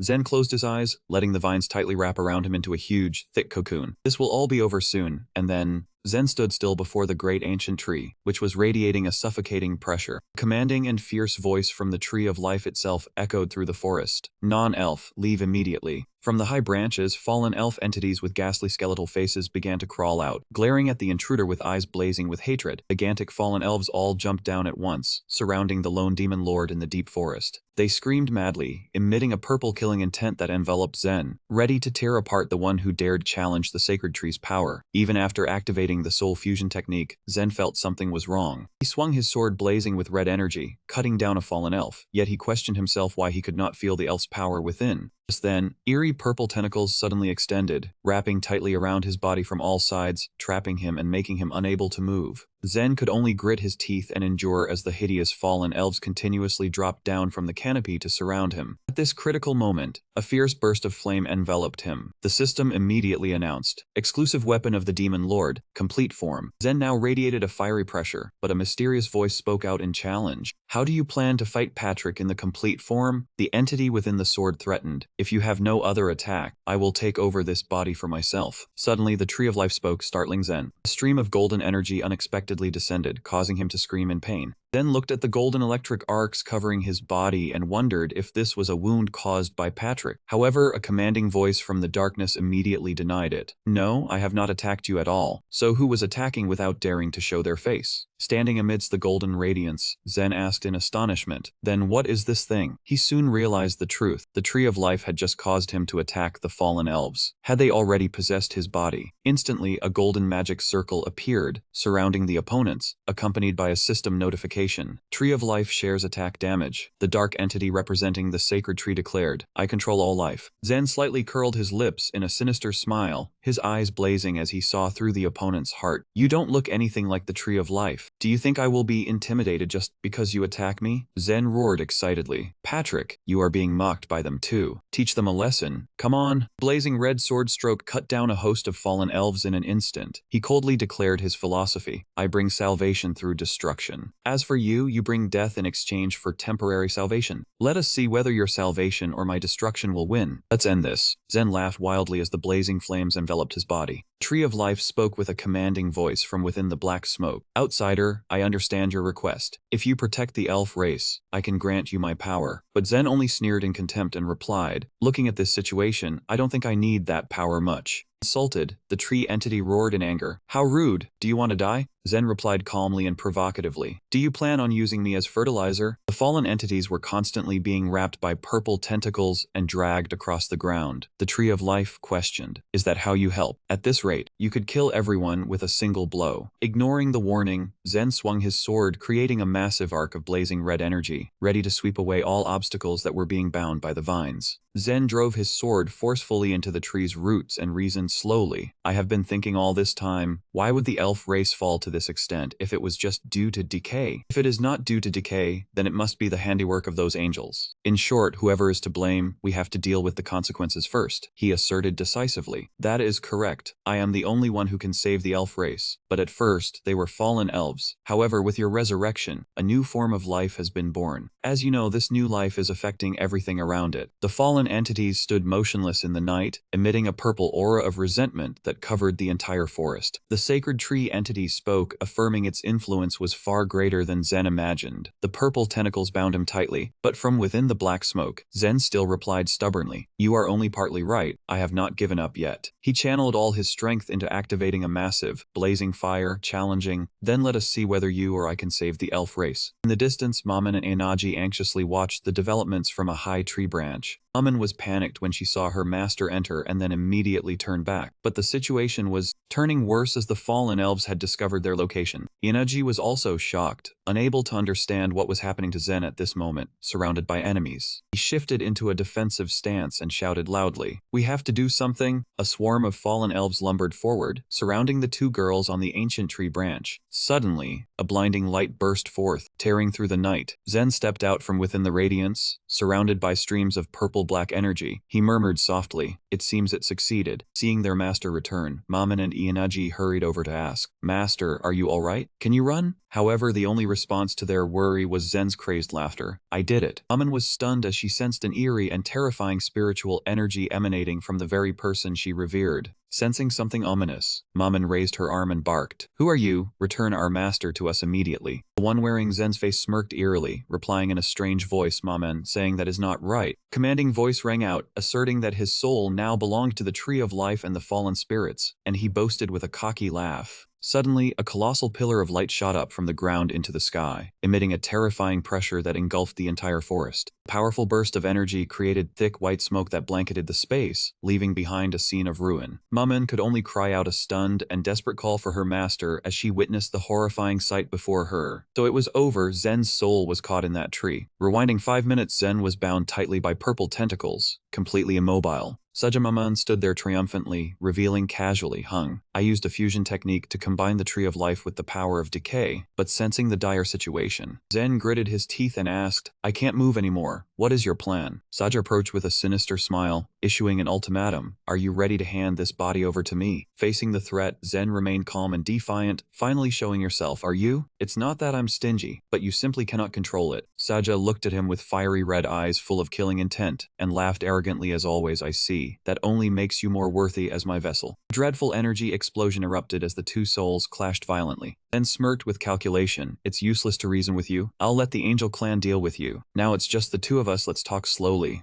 Meanwhile, in reality, the entity housing the Demon King's soul floated in midair, silently admitting, "Father, I knew taking over this body would not be easy." On the ground below, Maman and Inaji were straining to withstand the enveloping purple-black energy. Maman called out worriedly, "Master." Suddenly, she stopped short as she caught a strange scent in the wind. Wait, this smell. Right after, a formidable army of angels suddenly appeared, tearing through the night. Maman gasped in shock. "The Angel Clan, why are you here?" A mysterious figure in a robe stepped forward and praised Inaji. "Well done." Maman froze and turned to look at the female assassin with eyes full of fury.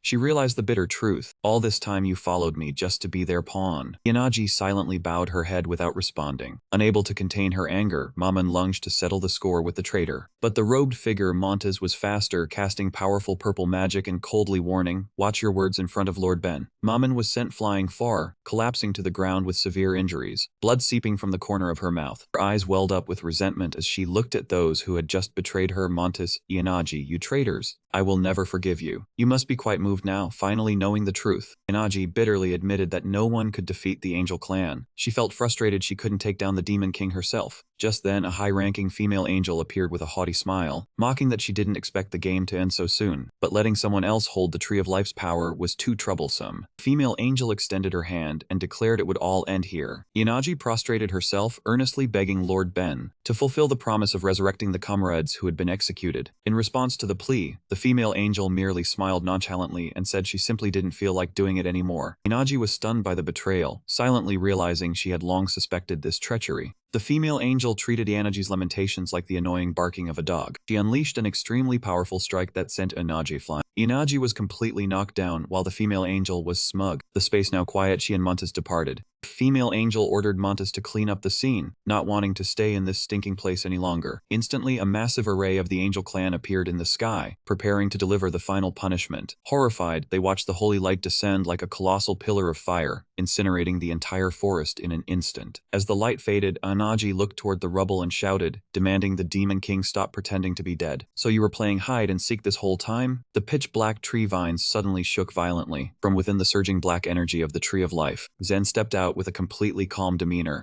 Inaji could only call out the Demon King's name in astonishment, while he smirked slightly, noting that everyone was still alive. Zen immediately warned them to run at once, because the angel's attack was not over. Another destructive pillar of light descended from the sky, continuing to burn everything around. Zen looked down at the angels with a sinister smile, calmly remarking that it was merely nutrients for the rotting tree. He reached out his hand to gather energy and declared clearly he would take power from the angels to restore the Spirit Clan. Instantly, grotesque roots rose from the ground. They tightly coiled around the angel soldiers, who could only cry out in pain, before being dragged into darkness. Standing in the forest amidst the glowing blue soul cocoons, Zen suddenly sensed another presence right behind him. An angel soldier was enveloped in a blazing golden aura, leading Inaji to mistake him for having transformed into a spirit. However, through the Demon King's sharp gaze, he affirmed that was not a spirit, but merely an entity undergoing a painful transformation. Had he also fallen like some other spirits? A chaotic melee broke out fiercely. Blades clashed as the angels madly attacked each other. The transforming being was tightly bound by vines, screaming in excruciating agony as its soul was torn apart. Zen watched that tragic scene with a triumphant smile and affirmed this was the true form of a genuine fallen spirit. He declared resolutely that he would drain all their blood to turn into endless power for himself. The battle erupted as sharp wooden stakes from the ground pierced through an angel, leaving him no time to scream. Standing amidst the rubble, Montes muttered with calculation, "Is that the Tree of Life?" Instantly, Zen dove down like lightning, swung his sword to attack, and yelled, "You don't need to know, you'll soon die like them." Zen channeled his power into the blazing red sword stroke, but Montes blocked it with his black wings and sneered, "You know more than I thought." Zen remained unfazed and coldly replied, "You are a cunning opportunist, aren't you?" Zen recalled the memories of years past, when everyone fought madly, and only Montes surrendered to save his own life. Montes clapped his hands smugly. "You are still one step ahead of me. We deliberately leaked information to lure the Inaji clan's daughter into the trap." Behind them, Inaji was struggling within the encirclement of the angel soldiers. Eerie tree vines continued piercing through angels to absorb energy and revive the Tree of Life. Zen stood Blyannagi's path. He looked at Montes with contempt. Since when did you manipulate the entire Ianagi clan? And why does the Tree of Life support you? Zen smiled coldly. What use is explaining to a traitor? Montes grinned wickedly, gathering blazing purple magic. He declared, then I will open your skull and check myself. He then shot upward, his wings spread wide amidst the eerie energy flow. Montes lightly snapped his fingers, activating the secret strangulation technique. Purple chains tightly coiled around the necks of the dead angel soldiers. Zen calmly reminded, do not forget the Tree of Life can revive its allies. Montes looked at him with malice. What if they aren't truly dead yet? Zen was horrified to see the angels pierce through their bodies on the ground, staggering to their feet. Their eyes blazed with a deadly purple light, even as the branches remained embedded in their backs. The zombie army was rising.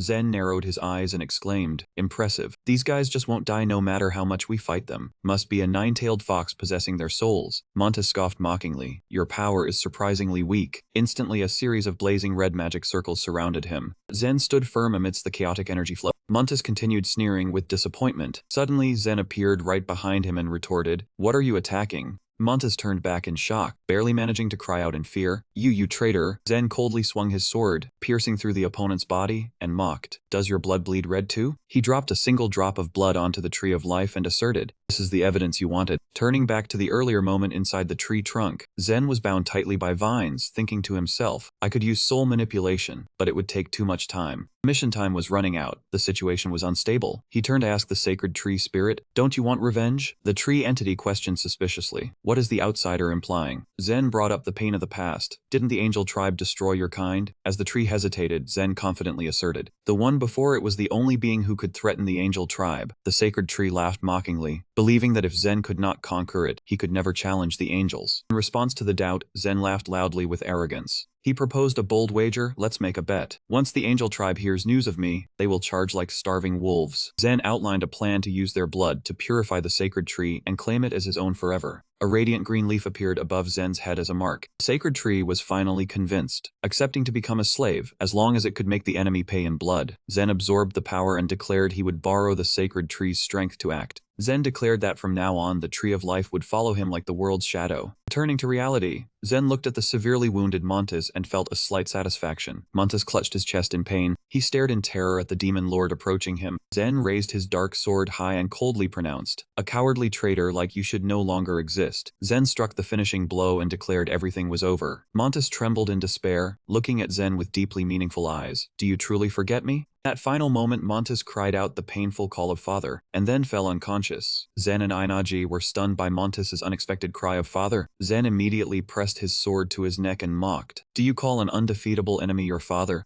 Montes looked in shock at the blade pressed against his neck and asked back, well, are you serious? Zen coldly dismissed any sympathy. Your act is pathetic. I'm bored already. Montes painfully insisted. Zen truly forgot that he himself was the one who sent him to infiltrate the angel tribe 100 years ago. The shocking revelation made Ianaji exclaim in astonishment. Infiltrate? Zen remained skeptical. Who would believe this story? You switched sides after losing, and now you claim I sent you. He analyzed inwardly. If Montes is telling the truth, the demon lord had already accounted for defeat from the start. Zen pressed on, asking if the demon lord believed he would lose and how he knew in advance, demanding an explanation. Montes, with his eyes blazing a mysterious red, replied, I cannot explain, but I have seen the prophecy of the Lord. The demon lord already knew the truth of this world. No one can interfere. Zen was shocked, wondering about the truth Montes had just mentioned. The memory of the moment he was pulled into the game made him doubt whether this world was truly an illusion, or if there was a mysterious connection to reality. Watching the angel fly high above, Zen understood that sending Montes undercover was the right move if Saja truly knew the future. He covered his face with a laugh full of excitement but doubt. He understood why the Demon King sent someone to infiltrate, but did not want to believe this setting was real. He needed clearer proof. Put your money where your mouth is. Bring it all out. Let's see. Montes glanced at Zen's sword and muttered, proof. Immediately, the group of angels behind them formed a formation to surround the whole party. Montes stepped back, challenging. If you want proof, you have to pay a fitting price. Not giving him time to take it back, Maman rushed forward like an arrow in the wind. She unleashed an infinity pierce straight through Montes' chest, making him cry out in shock. A fierce melee broke out deep in the forest. Maman continuously clashed with the mighty angel warriors to open a bloody path. Amidst the dust and smoke, a severely wounded Montes looked at Zen with a reverent gaze. Is this your plan? I do not wish to attack you, father. Blood flowed from the corner of his mouth as he declared his loyalty. Everything I do is for you, father. Monta staggered to stand firm, facing Zen's sword without fleeing. To verify, Zen swung his sword, thrusting it through him. He accepted the blade calmly. This was the only way to confirm, witnessing the brutal scene before him. Inaji cried out in shock and horror. Zen realized something was off when the opponent did not resist. He understood that what he stabbed was only his physical body. Looking at the bizarrely shifting shadow, Zen asked coldly, "You have been waiting for this moment, have you not?" A massive shadow entity with a pair. Blazing eyes rose from Monty's shadow, engulfing Zen and Inaji in a suffocating pressure. Legendary demons born from shadow, like the symbiotic link between the elf race. The World Tree, they always coexisted and depended on each other. A demon species that hides within shadows and regenerates powerfully by crushing the opponent will. Zen stood tall, facing the colossal shadow demon whose imposing form was now fully revealed. Montes affirmed his power was tied to the Demon King Love. If abandoned, he could not regenerate in the darkness. This was proof of his loyalty. Faced with that assertion, Zen asked thoughtfully about his true mission. Montes admitted he did not know the final objective, only that he waited for orders, and could now protect him from within the shadows. Seeing Monta's loyalty, Zen probed for information gathered on Ben's side. While realizing this would expose his true identity, a century-old body concealment technique was revealed. Montes healthily denied it and suddenly spread his gray wings, emanating purple energy that enveloped his body. He alone shot up into the sky, coming into direct confrontation with the squad of angels besieging them. Witnessing that, Zen cried out in astonishment. Shadowy tentacles mercilessly pierced through the bodies of the angel soldiers, seizing the opportunity. Maman bravely charged into the fray, landing a kick aimed at the opponent's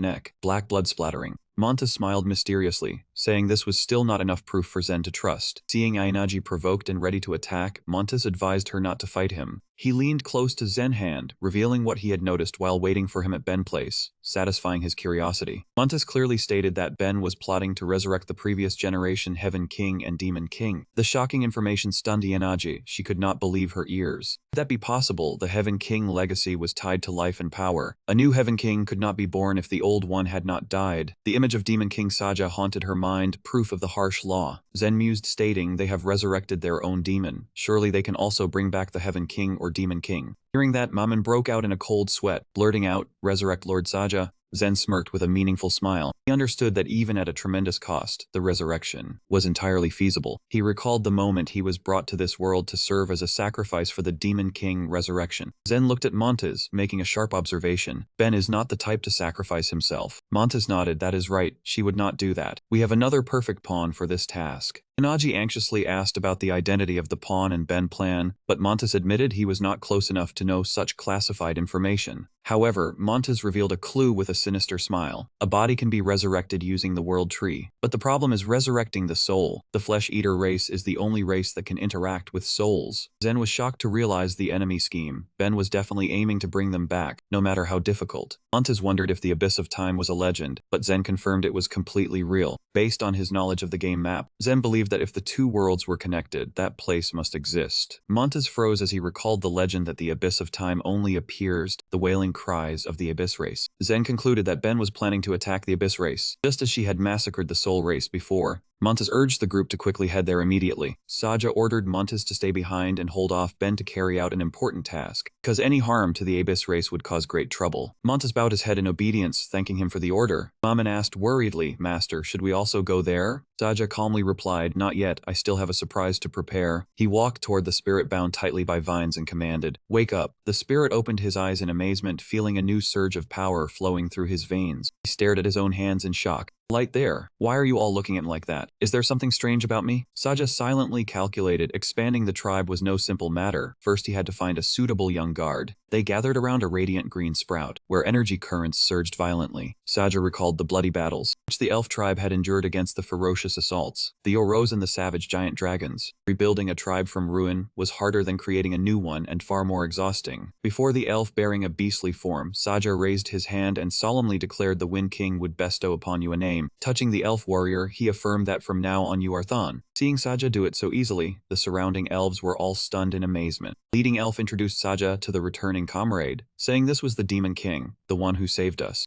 Maman curiously asked how he removed the rotting power. Saja revealed the truth. He did not remove it, but had channeled additional power into their bodies. Let them learn to coexist with that rotting substance. Maman worriedly asked about the side effects, but Saja only smirked. Is there a problem? The side effects might make them stronger. The system immediately reported the elf tribe rescue progress at 4 out of 7, requesting him to claim the reward. Saja was smug about escaping the penalty and realized the system was pressuring him. He had to face the angel tribe, so he devised a bold plan: turn the guards of various races into allies. That was the loophole the system had inadvertently left. Standing before the surging red energy, Saja made up his mind. If I cannot defeat the angel tribe, I will turn them into my faction. His eyes gleamed with scheming, affirming that only one person truly understood the angels, and everything was unfolding according to the plans of Montes and Ben. In the resplendent palace, Ben coldly stated sacrificing the elves to the Tree of Life was an acceptable price to revive the Heavenly King. He was willing to use the lives of angel soldiers to gain trust, then wondered if the abyss of time the Demon King mentioned was real. Montes affirmed it was inevitable, and now they needed Saja to approach the abyss tribe to open the door for them. Ben stared intently at Montes, asking if that would satisfy both their desires, and received a nod of agreement. She suddenly cast truth magic, threatening that anyone who lied would be punished. Holy light would incinerate them immediately. Before the magic circle, Montes knelt and solemnly swore he genuinely wanted to help her. Ben suspiciously asked if he lived for his father or she lived for the Heavenly King. Montes deftly replied that he lived for his father just as he was serving her. Suddenly, Ben swung her whip and struck Montes hard, ordering him to get lost. But she quickly changed her attitude. Her face flushed eerily, admitting she was wrong for denying his loyalty. Ben stood before the majestic statue of the Heavenly King, declaring that no one loved him more than she did. Montes silently left with a cold, contemptuous snort as Ben remained immersed in her blind worship. Walking in the empty hall, Montes silently vowed to his father, the Demon King, that he would complete the mission at any cost. In the elf forest, an early victory celebration was underway, lively around a bonfire. Inagi excitedly raised her wine high and shouted for everyone to enjoy tonight before becoming warriors tomorrow. Seeing that, Mamen, while gnawing on a chicken leg, worriedly asked Zen if he really intended to team up with Inagi to confront Ben. Mamen roared, scolding Inagi for being crazy when she saw the girl drunk. Inagi leaned close to Zen, her face flushed, affirming she was bound by the blood oath of the Black Moon tribe, and thus absolutely loyal. Zen sighed at the fleeting nature of trust, while Mamen grumpily thought blood oaths guaranteed nothing. But Inagi's gaze turned sharp, warning Zen not to underestimate the blood oath. Once a pact is made, tribe members will obey every command. She spoke the harsh truth. If they failed, the entire tribe would be annihilated by the angels. Men panicked and stopped Inagi from speaking strangely to her master, forcing Zen to tell the tiger girl to calm down. Inagi knelt, admitting her assassination mission had failed, and now her entire tribe could no longer harm him. Zen smiled, realizing she was drunk, much like when he had recruited Patrick before. He wondered if refusing would cause Inagi to die right before his eyes. Finally, Zen declared his acceptance and presented the packed item of the Black Moon tribe. Mamen was bewildered, not remembering where she had seen it before. Zen softly reminded her that she had missed that moment while she was unconscious. In his memory, Inagi had once given him the tribe's emblem as a vow of binding. Back in reality, Inagi's lips were stained with blood as she solemnly declared this was the supreme blood oath of the Black Moon tribe. Holding this item, Zen had the authority to command all of her tribe members to carry out any request, even if that command was to sacrifice their lives. Zen gripped the packed item tightly and asked pointedly, "What if I order you to commit suicide?" Inagi smiled faintly, admitting that through observation. She saw behind Zen's raw exterior were deeply calculated actions. She trusted him because she knew he had never engaged in meaningless slaughter. Zen smirked, mocking his own notorious title as the Demon King, but Inagi looked at him with hopeful eyes, affirming him. He was their only salvation at this moment. Zen walked away silently, finding it absurd that the Demon King had become their hope, realizing the world was truly twisted. Zen caught Inagi as she staggered, coldly telling her he had no interest in her life, so don't fall into him. The system detected poison and activated blood magic. Zen leaned close to the assassin girl's ear, flashing a commanding smile. "Live under my control without regret." Inagi was stunned, her heart skipping a beat before this overwhelming dominance. He closed his eyes slightly. Inagi thought to himself, "I really look forward to that." In her heart at this moment, Saja was the greatest demon lord, one who had never yielded to the persecution of the angel tribe. She realized she was the previous leaf of the Black Moon tribe, destined to fight by his side. With firm resolve, Inagi told herself she would never give up. Under the brilliant full moon, she made up her mind. If this world is twisted, I will shatter it together with him. Lost in thought, Mamen rushed over breathlessly with a notice, shouting, "Master, this is serious." The paper declared the old era over. A new king has risen, accompanied by an imposing image of Zen. Zen took the paper, turned to ask Yanagi, "Did you do this?" She nodded in acknowledgement. Zen clicked his tongue, looking annoyed. "Next time, pick a cooler angle." News of the new king quickly attracted fame-seeking adventurers. The leader among them shouted, "This is a chance to gain experience.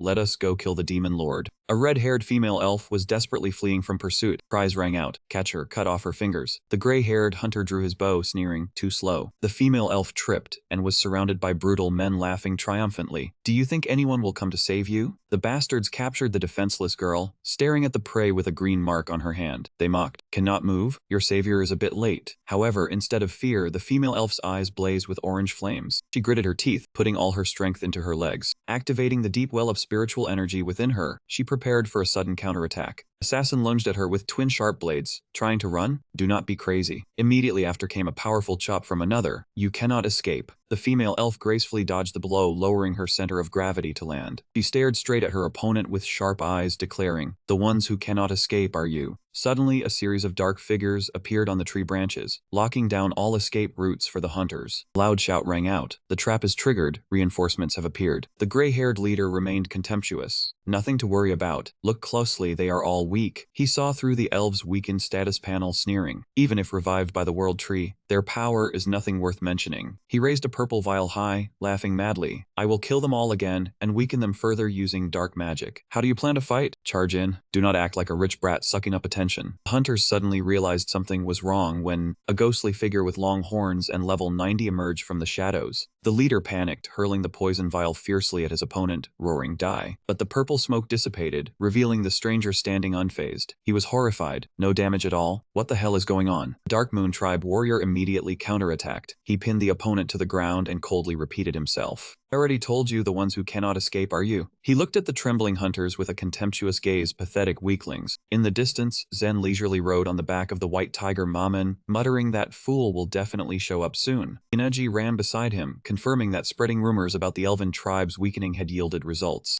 Zen stretched excitedly and declared that the next goal was to upgrade the elven tribe's power to defeat that woman. The group advanced toward the cliff by the seaside forest. Maman curiously asked if the master planned to visit the Fire Eater tribe. Zen took off his mask and smiled. If they went to Ryugu Castle, they would surely meet the sea turtle. Seeing this, Inanaji recounted the legend of the kind boy Urashima Taro from long ago on the seashore. The story recalled the moment Taro saved a small turtle from some children and returned it to the ocean. Years later, a giant turtle appeared to repay the favor, inviting him to Ryugu Castle. There, Taro met Princess Otohime, ate delicious food, and enjoyed a luxurious, dreamlike life. Hearing this, Maman swallowed drool with envy, but she was bewildered when Inanaji ended the story with Taro suddenly turning into an old man. Maman asked in panic, wasn't she missing the most important part? Zen turned to look at Patrick. Do you have anything to add? The only response was a profound silence from the red-haired girl, her face briefly showing an expression of unfathomable melancholy. Seeing the other party did not want to speak, Zen clicked his tongue. Fine, if you won't talk then don't. Don't mess things up at the critical moment. The group continued their journey. Zen sat leisurely on the back of the white tiger Maman, while Patrick floated behind with blazing red eyes full of killing intent.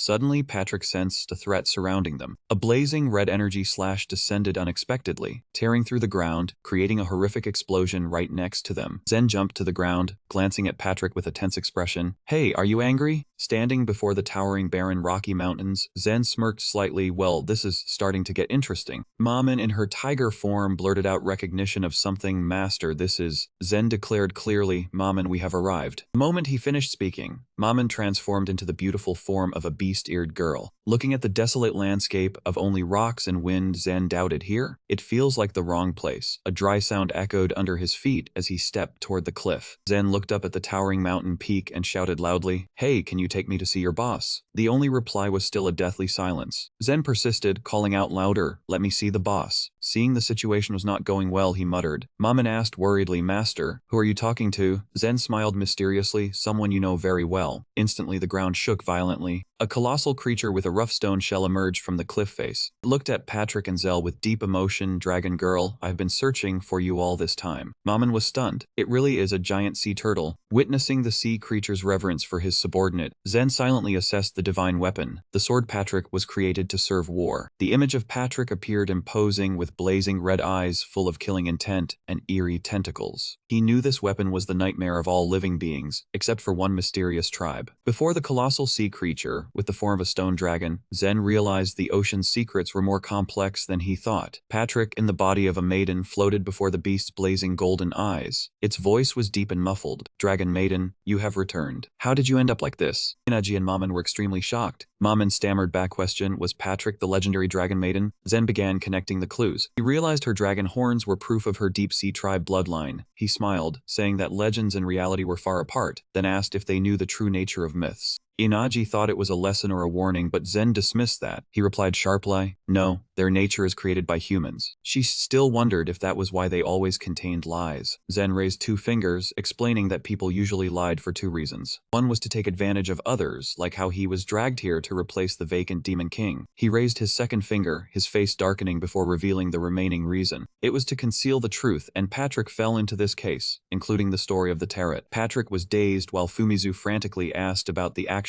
of the person involved. Suzuki frantically asked about the actions of the person involved. Zen smiled and suggested letting the person from that era recount the hidden truth. Patrick closed her eyes, recalling 1,000 years she had never told anyone. She confirmed the first part of the legend of Taro going to the Dragon Palace was true. That was the first time she met someone from the outside world. Patrick remembered those beautiful days. She generously entertained Taro, and they both played and frolicked in the magnificent Dragon Palace. Taro's sincerity in helping her friends moved the dragon heart, and they became very close. Happiness did not last long when the human law of birth, aging, sickness, and death arrived. Patrick forgot the racial differences. Seeing Taro grow old, she was horrified when he uttered words of farewell. He said, "Let's stop meeting." Before her pain, Taro whispered he did not want her to see his decrepit form, and that he could not stay with her forever. Unwilling to accept it, Patrick frantically searched through ancient texts, finding a secret blood exchange technique to help Taro join the deep-sea tribe. The desire to be together forever overrode her reason, and she declared she would help him, ignoring the horrified warning from the stone dragon guardian. It said the act was too dangerous, and she would die. Patrick firmly said she didn't care if it was for Taro. During the ritual, the body of the sacrifice would be completely paralyzed. Patrick gently held Taro's hand within the magic circle, promising he would soon be able to move with new strength. Witnessing Patrick's blind sacrifice in the past, the present Maman feared for her. Patrick's kindness was met with cruel betrayal at her weakest moment. Taro revealed his true evil face. He coldly choked Patrick as she looked on in utter bewilderment. Taro. Why? He had planned to steal all of her power and position during the ceremony. Taro became the most horrifying memory of Patrick's life. During the tragic outcome, Maman angrily cursed the terrible man. Inaji curiously asked about what happened to Patrick afterwards. Patrick explained that thanks to the resilient soul of the Deep Sea tribe, she was lucky to survive, but her power was lost forever. In the form of a wandering soul, she met the Dark King, Sajamaman. Through him, she received the body of a divine armament and was reborn to serve the Demon King. Then listened silently with a profound gaze. But the stone dragon beast suddenly spoke, breaking the atmosphere. It looked at Patrick, his voice grating, as he asked if she planned to tell the new Demon King about the Deep Sea tribe's situation, standing on the brink of becoming slaves to humanity. Faced with the bitter questioning, Patrick was stunned. "What do you mean?" The giant sea turtle sighed and confirmed it was true, Lady Dragon Maiden. It recounted that after Patrick left, at first everything was fine. But then Taro suddenly appeared, leading the entire deep-sea tribe onto the land. He deceived the warriors, saying there was a way to bring the Dragon Maiden back if they entered the mainland. Longing to see their master, they eagerly followed him. As soon as they set foot on dry land, they fell into a trap. A brutal massacre occurred, and they were completely defeated. The image of corpses lying strewn across the blazing battlefield shattered Patrick. She trembled in disbelief. "No, that's a lie. How could humans defeat the mighty deep-sea tribe?" At that moment, Zen spoke up. "Around the time the Demon King turned you into a sword, didn't you find it too perfect?" Patrick asked back in a daze, "What do you mean?" Zen explained that special divine armaments could bear negativity for their master. If Patrick was turned into a weapon, it was a perfect plan for Sajamaman to profit, like the previous curses. Inaji began to deduce and realized the terrifying conspiracy. So someone orchestrated this tragedy to obtain Patrick, and that was the Demon King. Patrick screamed in denial. No, he would never do something so despicable. But Zen still coldly pressed. "Don't you find it strange? If you used your deep sea power, even in failure, your soul would still persist." The memory of that fateful meeting flashed back. When Patrick was severely injured, Sajamaman appeared and extended his hand. She naively believed it was destiny. Patrick remembered the image of herself kneeling at the Demon King's feet in her soul form and pleading, "Why won't you use me?" In response to that appearance, Saja merely sat calmly on his throne and said, "Don't rush, I will use you soon enough. But not today." Now, realizing the harsh truth, Patrick painfully understood she was just a pawn in the grand plan of the king she once worshipped. She sobbed in despair. "I thought His Majesty cherished me. It was all just a part of his plan. What did my deep sea tribe do to deserve this?" Faced with her weakness, Zen looked at her with a sharp gaze. "Is that all you're going to do?" Patrick looked up. Zen declared clearly, "If it were me, I would make them pay 100-fold." Patrick's gaze became resolute. She wiped away her tears and looked toward the vast sea. Zen turned and ordered the sea turtle, "Take us to see the deep sea tribe immediately." He clenched his fist, affirming he would make the enemy pay 100-fold. Patrick gently placed her hand on his like a pledge to fight to the end.